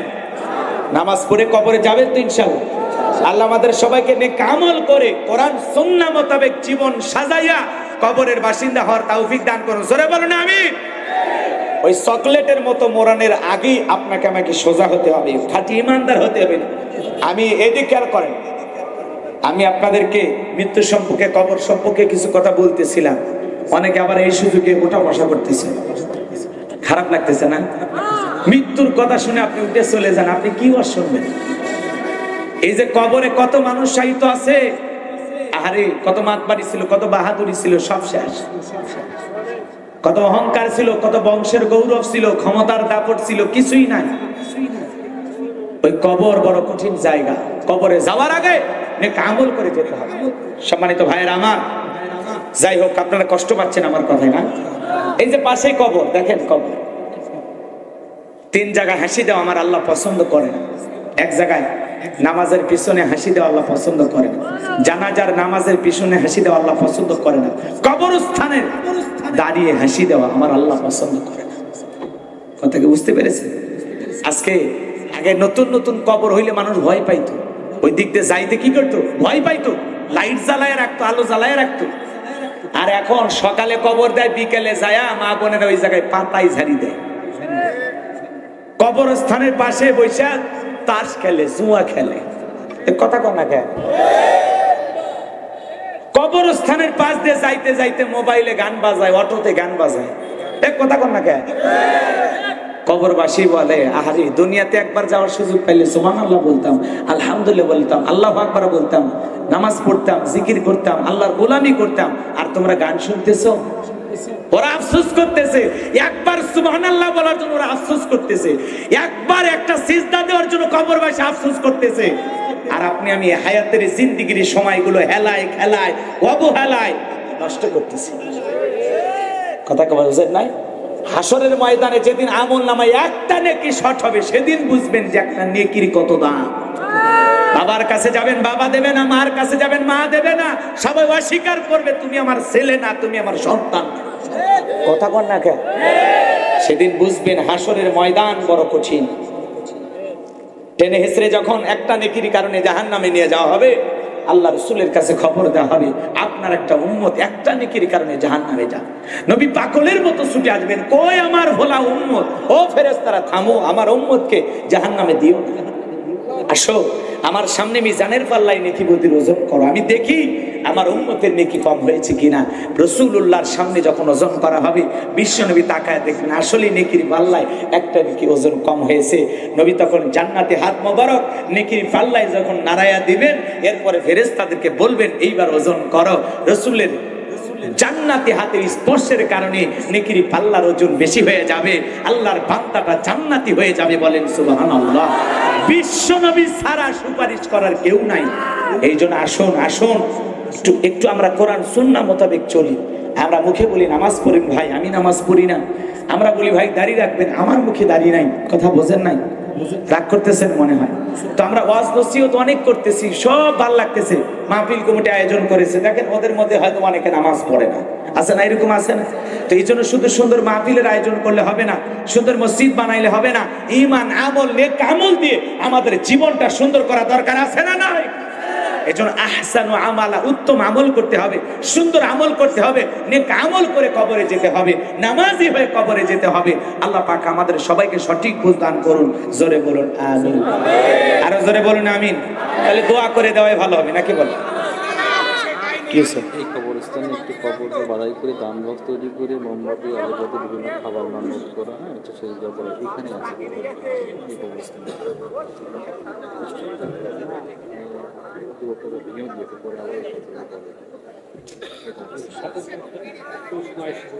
না না, আমি এগুলো কোনো প্রশ্নের উত্তর দেব না, এগুলো মিডিয়ার মাধ্যমে আবার বিতর্কিত হয়ে যাবে। এগুলো পার্সোনাল ভাবে যদি কোনো কিছু জানার থাকে আমি বলে দেবো ইনশাআল্লাহ। এখন এদিক খেয়াল করেন, আমার যে তিনটা কথা বাকি আছে আমি শেষ করে দিচ্ছি, এখনই শেষ করে দিচ্ছি। যারা ওটা বাসা করতেছেন ভাই শোনেন, শোনেন চাচা যাবেন? আচ্ছা, লিল্লাহি তাকবীর। যদি পারেন, আমার লেখা একটা বই আছে, আপনারা অনেকে হয়তো বা নিয়েছেন বইটা অলরেডি, শেষ বিদায়। যদি পারেন গাড়ি ড্রাইভারের কাছ থেকে নেবেন। বইটার ভিতরে লেখা আছে একজন মানুষকে কিভাবে দাফন কাফন করতে হয় রসুলের তরিকায়, সুন্নতি তরিকায়। মৃত ব্যক্তিকে চুমা খাওয়া জায়েজ না হারাম? আত্মহত্যা করে কেউ মারা গেলে তার জানাজায় যাওয়া জায়েজ না হারাম? স্বামী স্ত্রী মারা গেলে একে অপরকে গোসল করাতে পারবে কিনা? জান্নাত জাহান্নাম, কবরের সলজব। এদিক খেয়াল করেন, ঈমান আমল সম্পর্কে বিশেষ কিছু দোয়া সহকারে ৭৬ পৃষ্ঠার ওই বইটা যদি পারেন আপনারা মঞ্চ থেকে সংগ্রহ করবেন মুনাজাতের পরে সাদিক ভাইয়ের কাছে। আর এখন যারা চলে যাচ্ছেন গাড়ির ড্রাইভার আমার হারুন ভাইয়ের কাছে গেলে আপনারা বইটা পাবেন। আল্লাহ পাক সবাইকে বইয়ের ভিতরে যত কথা লেখা আছে আমল করা তৌফিক দান করেন। জোরে বলেন আমিন। খুব চমৎকার একটা বই, মা বোন যুবকেরা সংগ্রহ করতে পারেন। প্রত্যেকটা কথা রেফারেন্স দেওয়া আছে, হাদিস নাম্বার দেওয়া আছে, আয়াত নাম্বার দেওয়া আছে, পড়তে আপনাদের উপকার হবে। আল্লাহ কবুল করেন। জোরে বলেন আমিন। যুবকেরা এগুলো বই পড়েন, ওরা পরে উপন্যাস প্রেম কেন কাঁদায়, যৌবনের মৌবনে অভিশপ্ত রাত, মিলন হবে কতদিনে, তোর মরণের পরে। কথা কয় না কেন? এজন্য চরিত্র পাল্টাইতে হবে। কথা বলে ঠিক কিনা? কোরআন সুন্নাহর কিতাব পড়ে নিজেকে সংশোধন করতে হবে। আল্লাহ বোঝার তৌফিক দান করুন। জোরে বলেন আমিন। ভাই ওটা বসা করলে দোয়া করে দেবো। এখন কারো কোনো বক্তব্য আছে? আর কোনো বক্তব্য কি বলবেন? আগে তাদের খুব অসহায় মানুষ আসছে, ওরা একটা ছেলের হাড় ছিদ্র হয়ে গেছে, কেষ্টপুরি বাসা, খুব গরিব মানুষ বলছে যে হুজুরের মাঝে মাঝে একটু কালেকশন করে দিতে কিনা বলে দেবো জনগণ যাতে পারে দান করে। আচ্ছা, সেটা খ্রিস্ট না একটু এলোমেলো হয়েছে। আমি আসলে মানসিক ভাবে কি বলবো, একটা সুন্দর পরিবেশ লাগে কথা বলতে গেলে, বুঝতে পারছেন? এই গুতাগুতি ঠেলা ঠেলি ওঠা বসা এগুলো করা হয় না, এগুলো করলে ঝামেলা। মানে আমার মন মানসিকতা, আমি যে ধাঁচে শুরু করছিলাম দেখছেন না, মাঝখানে ব্রেক হয়ে গেছে, তো এগুলো নষ্ট হয়ে যায়। মানে সাজানো গোছানো কথাগুলো এলোমেলো হয়ে যায়, মানে মানসিক মনের যে অবস্থা সেই জিনিসটা নষ্ট হয়ে যায় আস্তে আস্তে, এই জন্য একটু এলোমেলো হয়ে যায়। যাই হোক, একজন ওই যে তার একটা ছেলে অসুস্থ, হাট ছিদ্র হয়ে গেছে, তো উনি সাহায্য চাইতে আসছেন। যদি পারেন আপনারা ওনাকে একটু সহযোগিতা করবেন। উনি মঞ্চে আছেন, টাকা পয়সা একটু কালেকশন করে আপনারা যদি পারেন একটু দয়া করে। হ্যাঁ, ছেলেটা কই উনি কই? তোমারই হার্টের সমস্যা? আপনার ছেলে? ওনার ছেলে 14 মাস বয়স মাত্র, হার্ট ছিদ্র। একটু দয়া করে যদি পারেন ভাই, 10-এর লাঠি 11 বোঝা, একটু সহযোগিতা করেন। জীবন মৃত্যুর মালিক তো আল্লাহ। এদিক ভাই, এখনই মোনাজাত দেব। 3টা কথা শেষ করতে গেলে অনেক সময় লাগবে, অন্তত 2-1টা বলি। হ্যাঁ, না 3টা বললে হবে। আচ্ছা, কালেকশন কি ওই ভাইয়ের জন্য হচ্ছে? আচ্ছা, ওই ভাইয়ের জন্য কালেকশন হচ্ছে, ব্যাগ নিয়ে গেছে, একটু দয়া করে দেন, একটু চিকিৎসার জন্য। সবাই একটু দেন, আমিও দেবো, দেন, সবাই একটু দেন, সবাই সহযোগিতার হাত বাড়ান, আমাদের দেয়া উচিত, সবাই একটু দেন। হ্যাঁ, আমিও দিলাম, নেন, এটা ওনাকে দিয়ে দেন, সবাই একটু দেন। অসুস্থ মানুষ চিকিৎসার জন্য চেয়েছেন, একটু সহযোগিতার হাত বাড়ান। 10, 20, 50, 200, 500, 2, 4, 5, 10,000 যে যা পারেন আল্লাহ ওস্তাদের। মহিলা প্যান্ডেলেও আপনারা কালেকশন করে ভাইয়ের কাছে দেন। একজন অসুস্থ মানুষ, ভাই, মানুষের জন্য কথা বলে না, মানবতার সেবায় আমাদের এগিয়ে আসা দরকার আছে না নাই? আমার ভাইয়েরা, হযরত আলীর কথা কি মনে আছে? এইবার আলী ডেকে বলে, আমর কাফেরের বেটা, তোর যদি সাহস থাকে খালি দাগটা পার হয়ে আয়, খেলা হবে, আয় আয় আয়, আল্লাহু আকবার বলেন। এইবার ভাইরা আমার, হযরত আলী তাকায়া দেখে আর কাঁধে থাকা 3.5 মণ ওজনের তরবারি আল্লাহ কাঠের তক্তা বানায়া দিয়েছে, বলেন আল্লাহু আকবার। 3 পা সামনে আসে, 6 পা পিছনে যায়, এরকম করতে করতে যখন দাগ পর্যন্ত এসেছে, হযরত আলী সাহস করে শুধু তরবারিটা কাঁধ পর্যন্ত ঠেকাইতে দেরি আল্লাহ পাকে আমরের দেহ থেকে কাল্লাটা ফেলাইতে দেরি করে নাই, বলেন আল্লাহু আকবার। এজন্য আমার আল্লাহ ডেকে বলেন, আমার নাম আল্লাহ, যারা দেবে আমি আল্লাহর সাথে পাল্লা, আমি রাখবো না জালেমদের ঘাড়ে কাল্লা। চিৎকার মেরে বলেন না সুবহানাল্লাহ। আল্লাহর সাথে পাল্লা দিয়ে জালেম কেউ বাঁচতে পারবে? ভালো করে বলেন, বিশ্ব নবীর মাথা নেবে, তার আগে ওর মাথা আমার ঘাট থেকে উড়িয়ে দিলেন কে? হযরত আলী তরবারি মারছে, দৌড় ডেকে বলে, নবী আমি মারি নাই। নবী বলে, আলী চুপ করো, চুপ। হযরত আলীকে চুপ করে দিল। হযরত আলী বলতেছে কি, আমি মারি নাই, আমি খালি তরবারি ঠেকাইছি। আল্লাহু আকবার কালকে বললে হবে, সমস্যা নেই।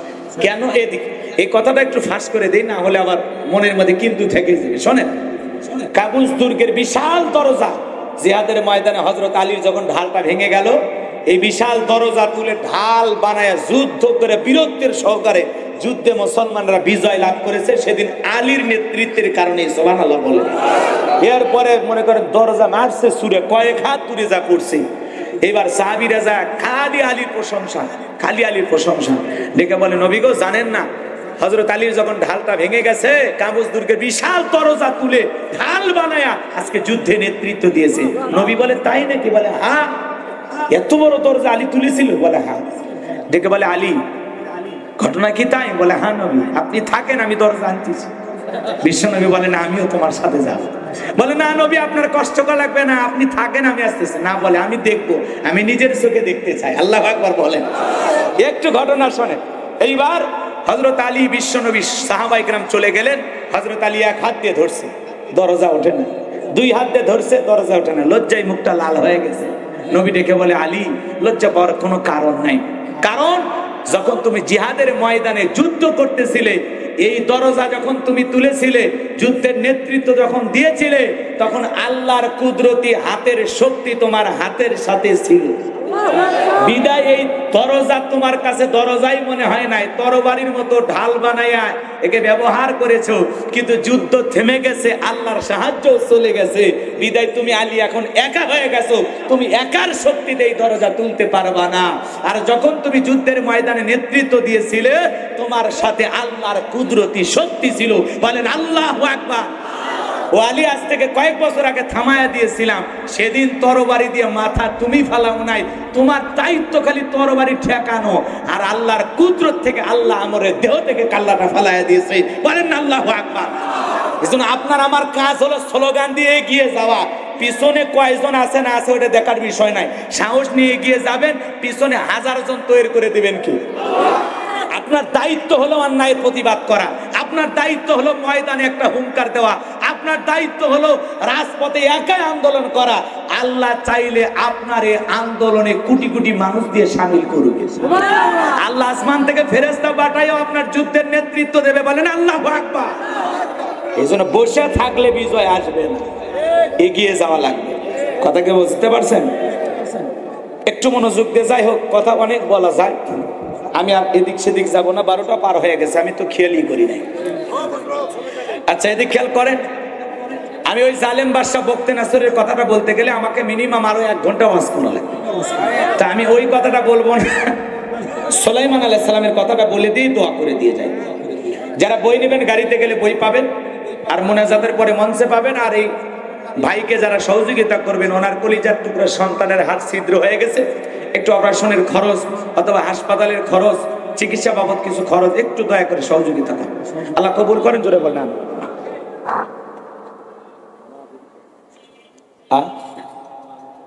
না আজকে মা বোনদের কোনো ওয়াজ, মা বোনদের ওখানে লোক পাঠাচ্ছেন, আচ্ছা ওনারা কালেকশন করে এই জায়গায় পৌঁছে দেবে। আজকে মা বোনদের ওয়াজ করবো না, 2 দিনই মহিলাদের ওয়াজ করছে আশেপাশে। আজকের মহিলাদের ওয়াজের দিকে যাব না, আমার সময়ও নাই, ওইরকম পরিবেশও নেই। এই দিক খেয়াল করে একটু। আচ্ছা রাগ করুক, ওদের রাগ ভালো লাগে, ওরা রাগলেও ভালো লাগে, গালটা কি সুন্দর লাল হয়ে যায়, কথা কয় না কেন? ওরা রাগুক না, না থবে কে খায় থবে, একটু শোনেন। আচ্ছা কে সঙ্গীত শুনবে না কিরণমালার গান শুনবে? ও আচ্ছা আচ্ছা ঠিক আছে। আচ্ছা এদিক এদিক এদিক একটু একটু আমাকে সুলাইমান আলাইহিস সালামের কথাটা শুনবেন না? দোয়া করবো বলো, তাহলে একটু শোনো। সুলাইমান আলাইহিস সালাম ডেকে বলে, বাবা ওই সিন্ধুকে আল্লাহর পক্ষ থেকে 3টা জিনিস থাকবে। 1 নাম্বার হলো একটা কিতাব, সমাজ রাষ্ট্র কিভাবে পরিচালনা করা লাগবে তার নিয়ম কানুন ওই কিতাবের ভিতরে থাকবে। বলেন আল্লাহু আকবার। 2 নাম্বার থাকবে একটা চাবুক। এই সমাজে যেই মানুষই অপরাধ করুক না কেন, ওই চাবুক নিজে যায়া অপরাধীকে শাস্তি দিয়ে জায়গার চাবুক জায়গায় ফেরত আসবে। এই চাবুক চালানোর জন্য আলাদা কোনো মানুষ লাগবে না। এটা একটা মুজিজার চাবুক। যদি মনে করেন 1000 মানুষ অপরাধ করছে একদিনে, ওই 1000 মানুষকে শাস্তি দিতে ওই চাবুকের 1 মিনিটও লাগে না। বলেন আল্লাহু আকবার। ওই চাবুক যদি এখন থাকতো, আর বাংলাদেশে কে কে যে মার খাইতো, টেলিভিশনে দেখতেন আর বলতেন এই মানুষের ভিতরে এই কাম। ভালোই তো মনে করছিলাম, কি কান্দন আর কি সুখের কাহিনী। কথা বল না কে, কোন দিক দিয়ে মার শুরু হইতো চ্যানেলে চ্যানেলে নিউজ দেখতে পাতেন, কিন্তু দুঃখের বিষয় চাবুক নাই। এজন্য ভালোকে সাধুকে ভণ্ডকে আসলকে এটা বোঝা যাচ্ছে না। কথা বলে ঠিক কিনা? রাগ করতেছেন মনে হয়, কষ্ট পান সমস্যা নেই, একটু শোনো। এইবার ডেকে বলতেছে, বাবা 3 নাম্বার থাকবে একটা আংটি। ওই আংটি যার হাতে থাকবে, মানব দানব জিন ইনসান সকলেই তার কথা মানতে বাধ্য। বলেন আল্লাহু আকবার। আল্লাহ পাক আমাদের সবাইকে কথাগুলোর উপর বুঝে আমল করা তৌফিক দান করুন। মূল যে বিষয়টা আমি আপনাদেরকে বুঝাইতে চাচ্ছিলাম, পাশে কবরস্থান, কবরে আমরা সবাই যাব, নেক আমল করে যাব, পরকালের জন্য কিছু মাল সামানা রেডি করি, আখিরাতের অ্যাকাউন্টটা ভারী করি, নেক আমল করে কিছু সব জমায়। আল্লাহ আমাদের বোঝার তৌফিক দান করুন, জোরে বলেন আমিন। মহিলাদের উদ্দেশ্যে আপনারা যেহেতু বলতেছেন, মা বোনেরা শোনেন, 4টা আমল করলে 8টা জান্নাতের দরজা খোলা। 1 নাম্বার নামাজ, 2 নাম্বার রোজা, 3 নাম্বার ফরজ পর্দা, 4 নাম্বার স্বামীর খেদমত। মা বোনেরা নামাজ পড়ে না, রোজা ধরলে ছাড়ে না, পর্দা তো করবেরই চায় না, জানালা দরজার পর্দা ঠিক আছে, নিজের শরীরে পর্দা দিতে চায় না। এই দেখবেন প্রচন্ড শীত, আপনার আমার দেহে কত কাপড়, কিন্তু ওরা মাঝে মাঝে এত পাতলা কাপড় পরে মনে হয় সেই গরম। কথা বল নাকি আপনারা?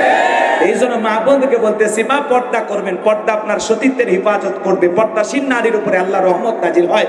হযরতে ফাতিমাতুজ জোহরা রাদিয়াল্লাহু তাআলা আনহা পর্দা করার কারণে দেখে রাসূলের বাড়িতে যাবেন নিয়ত করে শুধু দরজায় বের হয়েছেন, জঙ্গলের একটা উট এসে ফাতেমাকে সালাম দেয়। সুবহানাল্লাহ বলবেন না? হযরতে ফাতেমা চোখের পানি ছেড়ে দিয়ে কান্না শুরু করছে, আমার মানব জীবন ধন্য যে জঙ্গলের একটা উট এসে আমার মতো ফাতেমারে সালাম দেয়। আমার ভাইরা একটু মনোযোগ দিয়ে শুনুন, 2 মিনিটে, যেহেতু মহিলাদের কথা বলেন 2 মিনিট বলে দিচ্ছি, অনেক ওটা ভাষা করতেছেন, বিশৃঙ্খলা করি না ভাই, শেষ ভালো যার সব ভালো তার। একটু মনোযোগ দিয়ে শুনুন। হযরতে ফাতেমা একদিন বিশ্বনবীর বাড়িতে যাওয়ার পর তাকায় দেখেন দরজাটা লাগানো, বারবার দরজায় ডাক দেয়, বিশ্বনবী দরজা খুললেন। হযরতে ফাতেমা বিশ্বনবীর চেহারা মোবারকের দিকে দেখেন, নবীজি কাঁদতে কাঁদতে দাড়ি মোবারক ভিজে গেছে, ডেকে বলে, নবী ও আমার বাবা, আপনি কেন কান্না করেছেন? আমার মা খাদিজার কথা ভেবে কাঁদেন নাকি চাচা আবু তালেবের কথা ভেবে কাঁদেন? বাবা গো, ঘরের দরজা বন্ধ করে একা একা নিশি রজনীতে আপনি কেন কান্না করেন?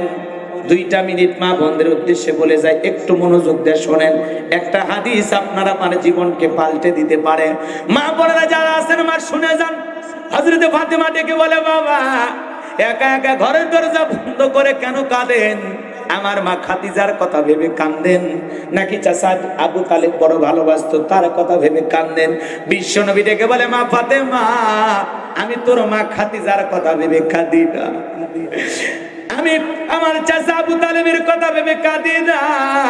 আমাকে মেরাজ করতে যখন আসমান নিয়ে যাওয়া হলো মা, মেরাজ করতে ভ্রমণ করতে করতে জিবরাইল যখন আমাকে জান্নাত ভ্রমণ করাইলো, জান্নাত দেখে হইলাম খুশি, অন্তর দিকে দোয়া করলাম বেশি বেশি আমার গুনাহগার উম্মত গুলো যেন হয় জান্নাতবাসী। বলেন সুবহানাল্লাহ। জান্নাতের নিয়ামত দেখে আমি মুগ্ধ হয়ে গেলাম মা। এরপরে জিবরাইল বলে, নবী গো চলেন না আপনাকে একটু জাহান্নাম ভ্রমণ করে দেখায়। ও মা, আমাকে যখন জাহান্নামের ভিতরে প্রবেশ করানো হলো, আমি তাকায়া দেখলাম জাহান্নামের ভিতরে পুরুষের তুলনায় নারীদের সংখ্যাই বেশি। আমি তাকায়া দেখলাম এক শ্রেণীর নারীদের চুলের মুঠিগুলো আসমানের দিকে তুলে ধরা হয়েছে, পা থেকে মাথা পর্যন্ত জাহান্নামের আগুন দাও দাও করে জ্বলতেছে। গরম পানি যেরকম থকবক থকবক করে, জাহান্নামের আগুনে দেহটা পুড়তেছে আর থকবক থকবক করতেছে। মহিলার চিৎকারে মনে হয় আসমান জমিন ভেঙে পড়বে। মা, আমি একবার তাকাই আর তাকাইতে পারলাম না। আমি চোখটা ফেরাইয়া নিয়া জিবরাইলকে বললাম, ভাই জিবরাইল, এইভাবে এই নারীদেরকে জাহান্নামের ভিতরে ঝুলাইয়া কেন শাস্তি দেওয়া হয়? এই নারীদের কি অপরাধ?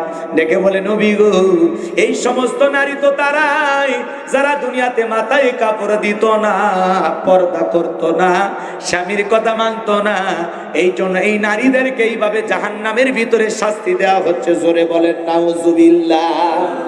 হযরতে ফাতিমা এই কথা শুনে চোখের পানি ছেড়ে দিয়ে কাঁদলেন আর ডেকে বললেন, বাবা, এই যদি হয় জাহান্নামীদের শাস্তির অবস্থা, বাবা পর্দা না করার কারণে জাহান্নামী নারীদের যদি এইভাবে শাস্তি দেওয়া হয়, আমি ফাতেমা মৃত্যু পর্যন্ত আর কোনোদিন পর্দার কথা ভুলে যাব না। বাবা গো, আজ থেকে আমি ফাতেমা আরো বেশি করে পর্দার গুরুত্ব বাড়াইয়া দিলাম। বলেন আল্লাহু আকবার। এই জন্য হযরতে ফাতেমা জান্নাতি নারীদের সর্দার নিয়ে হয় নাই। মৃত্যুর আগের দিনে ভালো করে শোনেন, যেদিন মৃত্যুবরণ করবেন, হাসান আর হুসাইনকে গোসল করাইয়া দিয়া সুন্দর করে পোশাক পরিধান করাইয়া ফাতেমা নিজেও গোসল কইরা সুন্দর করে সাজুগুজু করে অপেক্ষায় বসে আছেন। হযরত আলী যখন দরজায় ডাক দিলেন ফাতেমা, হযরতে ফাতেমা দরজা খুলে দিলেন। স্বামী স্ত্রীর মধ্যে সালাম আদান প্রদান হলেন। আমাদের দাম্পত্য জীবনে কি সালাম কালাম আছে?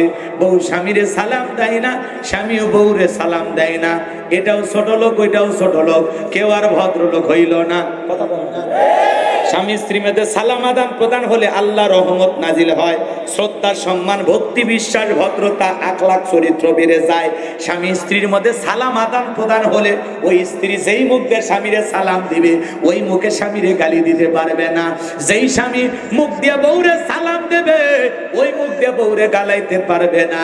যেই হাতটা দিয়ে বউরে আদর করবে ওই হাত দিয়ে বউরে পিটাইতে পারবে না। যারা বউকে পিটায় এরা হলো সারাল ছোট লোক, এরা আসল সমাজের অসভ্য। বউরে পিটাইলে ভদ্রলোক, এরা কি বউরে পিটাইলে যতক্ষণ আব্বা ডাকছিস ততক্ষণ ছাড়বো না। কত বড় বেয়াদব, বউয়ের মুখে আব্বা ডাকছেন। বউরে ভালোবাসাতে আব্বা ডাকার কয়টা লাগে? বছরে বছরে আসবে। এখন না কে রাগ করতেছেন মনে হয়? আমার ভাইয়েরা, লম্বা হবে, আমি লম্বা করব না। হযরতে ফাতেমা সালাম দিলেন, হযরত আলী সালাম নিলেন। হযরত আলী ফাতেমার চেহারার দিকে তাকায় বলে, ফাতেমা এমন সুন্দর করে সেজেছো, চোখ ফিরাইতে পারি না। সুবহানাল্লাহ বলবেন না? স্ত্রী স্বামীর জন্য সাজুগুজু করবে, কিন্তু এই পাগলিরা বিয়ের বাড়ির দাওয়াতে সাজে, মার্কেটে গেলে সাজে, বাপের বাড়িতে গেলে সাজে, রাস্তাঘাটে ফিল্ডিং মারার সময় সাজে, স্বামীর সামনে সাজে না। আসল মানুষটাকে সাজে দেখায় না। তোর জিনিসপত্র দেখার অধিকার কার? এত কষ্ট করে যে কসমেটিক গুলো কিনে দেওয়া হয় সাজে মানুষকে দেখার জন্য, পাগলি বোঝে না, কথা কয় না। সাজুগুজু করে স্বামীকে দেখাইতে হবে। তিরমিজি শরীফের হাদিস, কোন স্ত্রী যদি রাত্রিকালীন স্বামীর জন্য সাজাগোজা করে, সাজতে যে সময় যায়, নফল নামাজ পড়লে যে সব স্ত্রী আমল নামা আল্লাহ সেই সব লিখে দেয়। এমন কায়দায় সাজিয়ে থাকবে আপনারা দেখেই যেন বলে পরে না চোখের পলক আমার বইয়ের কি রূপের ঝলক। আপনি সাজে থাকবেন, নতুন নতুন থ্রি পিস পরে থাকবেন, পাগলি গুলো বোঝে না, এরা সাজে না। একটা স্বামীরে পটাইতে পারেন না, এমনি কি পরকিয়া করে? কথা বল না, স্বামীর মন ভুলাইতে হবে।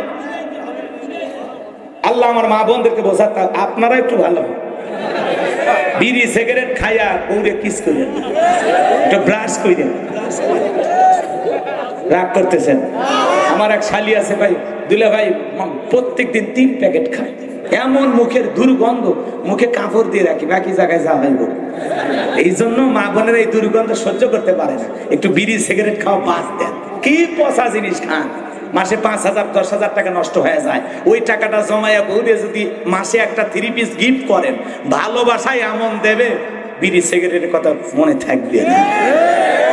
আল্লাহ তাওফিক দান করুন। সেরকম আমি কেসাস, আপনি কি মন খারাপ করছেন? রাগ করেন না, মুরব্বীর একটু মন খারাপ করবে, কারণ ওরা বলতেছে ভাতিজা ওয়াজে তো আসলে, আরো কয়েক বছর আগে আসলে না কেন? তোমার বুদ্ধি শোনা তো সব খুলতেছে, কিন্তু উপায় নাই তো। রাগ করতেছেন মনে হয়। আচ্ছা যাই হোক, এদিকে খেয়াল করেন, হযরত ফাতেমা ডেকে বলে, স্বামী আজকে জীবনের শেষ দেখা দেখে নাও, তোমার ফাতেমার কোনোদিন তোমার জন্য সাজবে না। কথা কি বুঝছেন? আলীর বোনের অবস্থা কেমন? গাছ কেটে দিলে গাছের গোড়াটা যেরকম ঠাস করে পড়ে যায়, হযরত আলীর অবস্থা তাই। ফাতেমা তুমি কি বল? এই কথা বলে বুকের সাথে জড়ায় নিয়ে অঝরে কান্না শুরু করছে। ফাতেমা ডেকে বলে, স্বামী জন্মিলে মৃত্যু একদিন হবে, আজকে আমি চলে যাব, আমার 2টা সন্তানকে দেখে রেখো। হযরত আলী চোখের পানি ছেড়ে দিয়ে কাঁদে আর বলে, বিবি রে তুমি যদি চলে যাও, রাত্রিবেলায় আমার পায়ে কে জৈতুনের তেল মালিশ করবে? কে আমারে ভালোবাসা দেবে? হাসান আর হোসেন কারে মা মা বলে ডাকবে? আমার ভাইয়েরা, ফাতেমা ডেকে বলে, স্বামী মৃত্যুর সময় ঘনিয়ে এসেছে, কোন মায়ার বাঁধন আর আমাকে রাখতে পারবে না। আমি মরার আগে একটা বার তোমার কাছে একটা ছোট্ট অনুরোধ করে বলে গেলাম, আমি ফাতেমা মারা গেলে বেশি মানুষকে জেনে আমার জানাজা পড়াবেন না, 2-4 জন মানুষকে ডেকে আমাকে কবরে শায়িত করবেন, কারণ আমি ফাতেমা মারা গেছি, নবীর মেয়ে। এই কথা শুনলে হাজার হাজার মানুষ চতুর্দিক দিয়ে ভিড় জমাবে। স্বামী গো, ও স্বামী, আমি মানুষের কাছে মরণের পরে আমার পর্দা নষ্ট হোক, এটা আমি চাই না। আমি ফাতেমাকে জানাজা দেওয়ার জন্য যখন সামনে রাখা হবে, মানুষ মনে করবে ফাতেমা কতটুকু লম্বা ছিল না খাটো ছিল, মোটা ছিল না চিকন ছিল, মানুষ এটা বুঝতে পারবে। চিন্তা করেন ও ঝিনাইদহের মা বোনেরা, চিন্তা করেন হযরতে ফাতেমা মৃত্যুর আগ মুহূর্ত পর্যন্ত পর্দার কথা চিন্তা করতেন। তাহলে জান্নাতি নারীদের লিডার তো আর এমনি হয় নাই। এজন্য ফাতেমার সাথে জান্নাতি হতে হলে মা পর্দাকে সবচাইতে বেশি প্রাধান্য দিতে হবে। অকর্ণা ফি বুয়ুতিকুন্না ওয়ালা তাবাররাজনা তাবাররুজাল জাহিলিয়াতিল উলা, নারীরা তোমরা ঘরের ভিতর অবস্থান করো, খবরদার জাহিলিয়াতি যুগের মেয়েদের মতো নোংরা অশ্লীল পোশাক পরে নিজের দেহকে প্রদর্শন করা হবে না। নারীদের জন্য পর্দা বলে সিকিউরিটি, নিরাপত্তা। পর্দা নারীর সম্মান মর্যাদা বৃদ্ধি করে। পর্দাশীল নারীর উপরে আল্লাহ রহমত নাজিল করে। কোন সম্ভ্রান্ত ভদ্র ফ্যামিলির মেয়ে বোরকা ছাড়া রাস্তাঘাটে বের হতে পারে না। একটা ঢিলা ঢালা বোরকা পরে হাত মোজা পা মোজা লাগাইয়া আপনি যদি হেঁটে যান, মনের অজান্তে শ্রদ্ধা সম্মানে মাথাটা নত হয়ে আসে। কথা বলেন ঠিক কিনা? তাহলে স্ত্রীকে পর্দা করানোর দায়িত্ব আপনার স্বামী হিসাবে, বাবা হিসাবে করানোর। এই জন্য আমরা আমাদের দায়িত্ব যদি সঠিকভাবে পালন করি, বেপরদাই ঝিনাইদহ শহরে একটা মহিলাকেও খুঁজে পাওয়া যাবে না।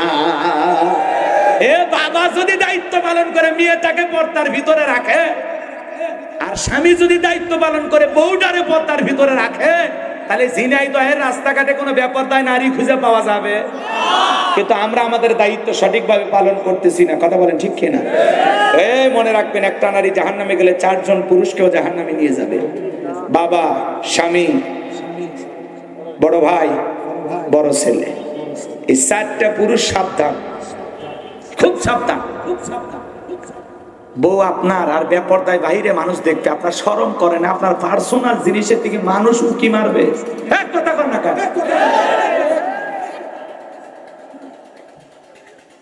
কবে সংশোধন হবে? কবে শাসন করেন একটু?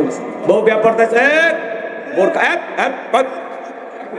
এমন একটা মোশান নেবেন যাতে বউ পর্দা করে বাইরে যায়। আল্লাহ বোঝার তৌফিক দান করুন। সরে বলেন রাগ করতেছেন। যাই হোক, শেষ আমার আলোচনা এখানে শেষ। এখন আমরা দোয়ার দিকে যাই। বাপরে বাপ, 12টা 20 বেজে গেছে। দীর্ঘ সময় কথা বলেছি, ভুল ত্রুটি বেয়াদবি আল্লাহ মাফ করে দিন। আর স্থানীয় নেতৃবৃন্দ এবং যুব সমাজ, বিশেষ করে আমার ভাই যারা মোহাম্মদ শখ পারভেজ, আমার এই ভাই সেই চুয়াডাঙ্গায় যায় আমার দাওয়াত দিয়ে আনছে। ভাইয়ের বাবা নাই, আমরা দোয়া করব আল্লাহ যেন তার বাবার কবরকে জান্নাতের বাগান বানায় দেন। জোরে বলেন আমিন। তার মা বেঁচে আছেন, আল্লাহ তার মাকে যেন হায়াতে তৈয়বা সিয়াতি কুলিয়া দান করেন। যত যুব সমাজ অক্লান্ত পরিশ্রম করেছেন সবাইকে আল্লাহ কবুল করেন। আখিরি দাওয়ানা আলহামদুলিল্লাহি রাব্বিল আলামিন। সকলে একবার দরুদ ইব্রাহিম পড়েন। আল্লাহুম্মা সাল্লি আলা মুহাম্মদ ওয়া আলা আলি মুহাম্মদ কামা সাল্লাইতা আলা ইব্রাহিম ওয়া আলা আলি ইব্রাহিম ইন্নাকা হামিদুম মাজিদ। আল্লাহুম্মা বারিক আলা মুহাম্মদ ওয়া আলা আলি মুহাম্মদ কামা বারাকতা আলা ইব্রাহিম ওয়া আলা আলি ইব্রাহিম ইন্নাকা হামিদুম মাজিদ। আল্লাহুম্মা আমিন। ربنا ظلمنا انفسنا وان لم تغفر لنا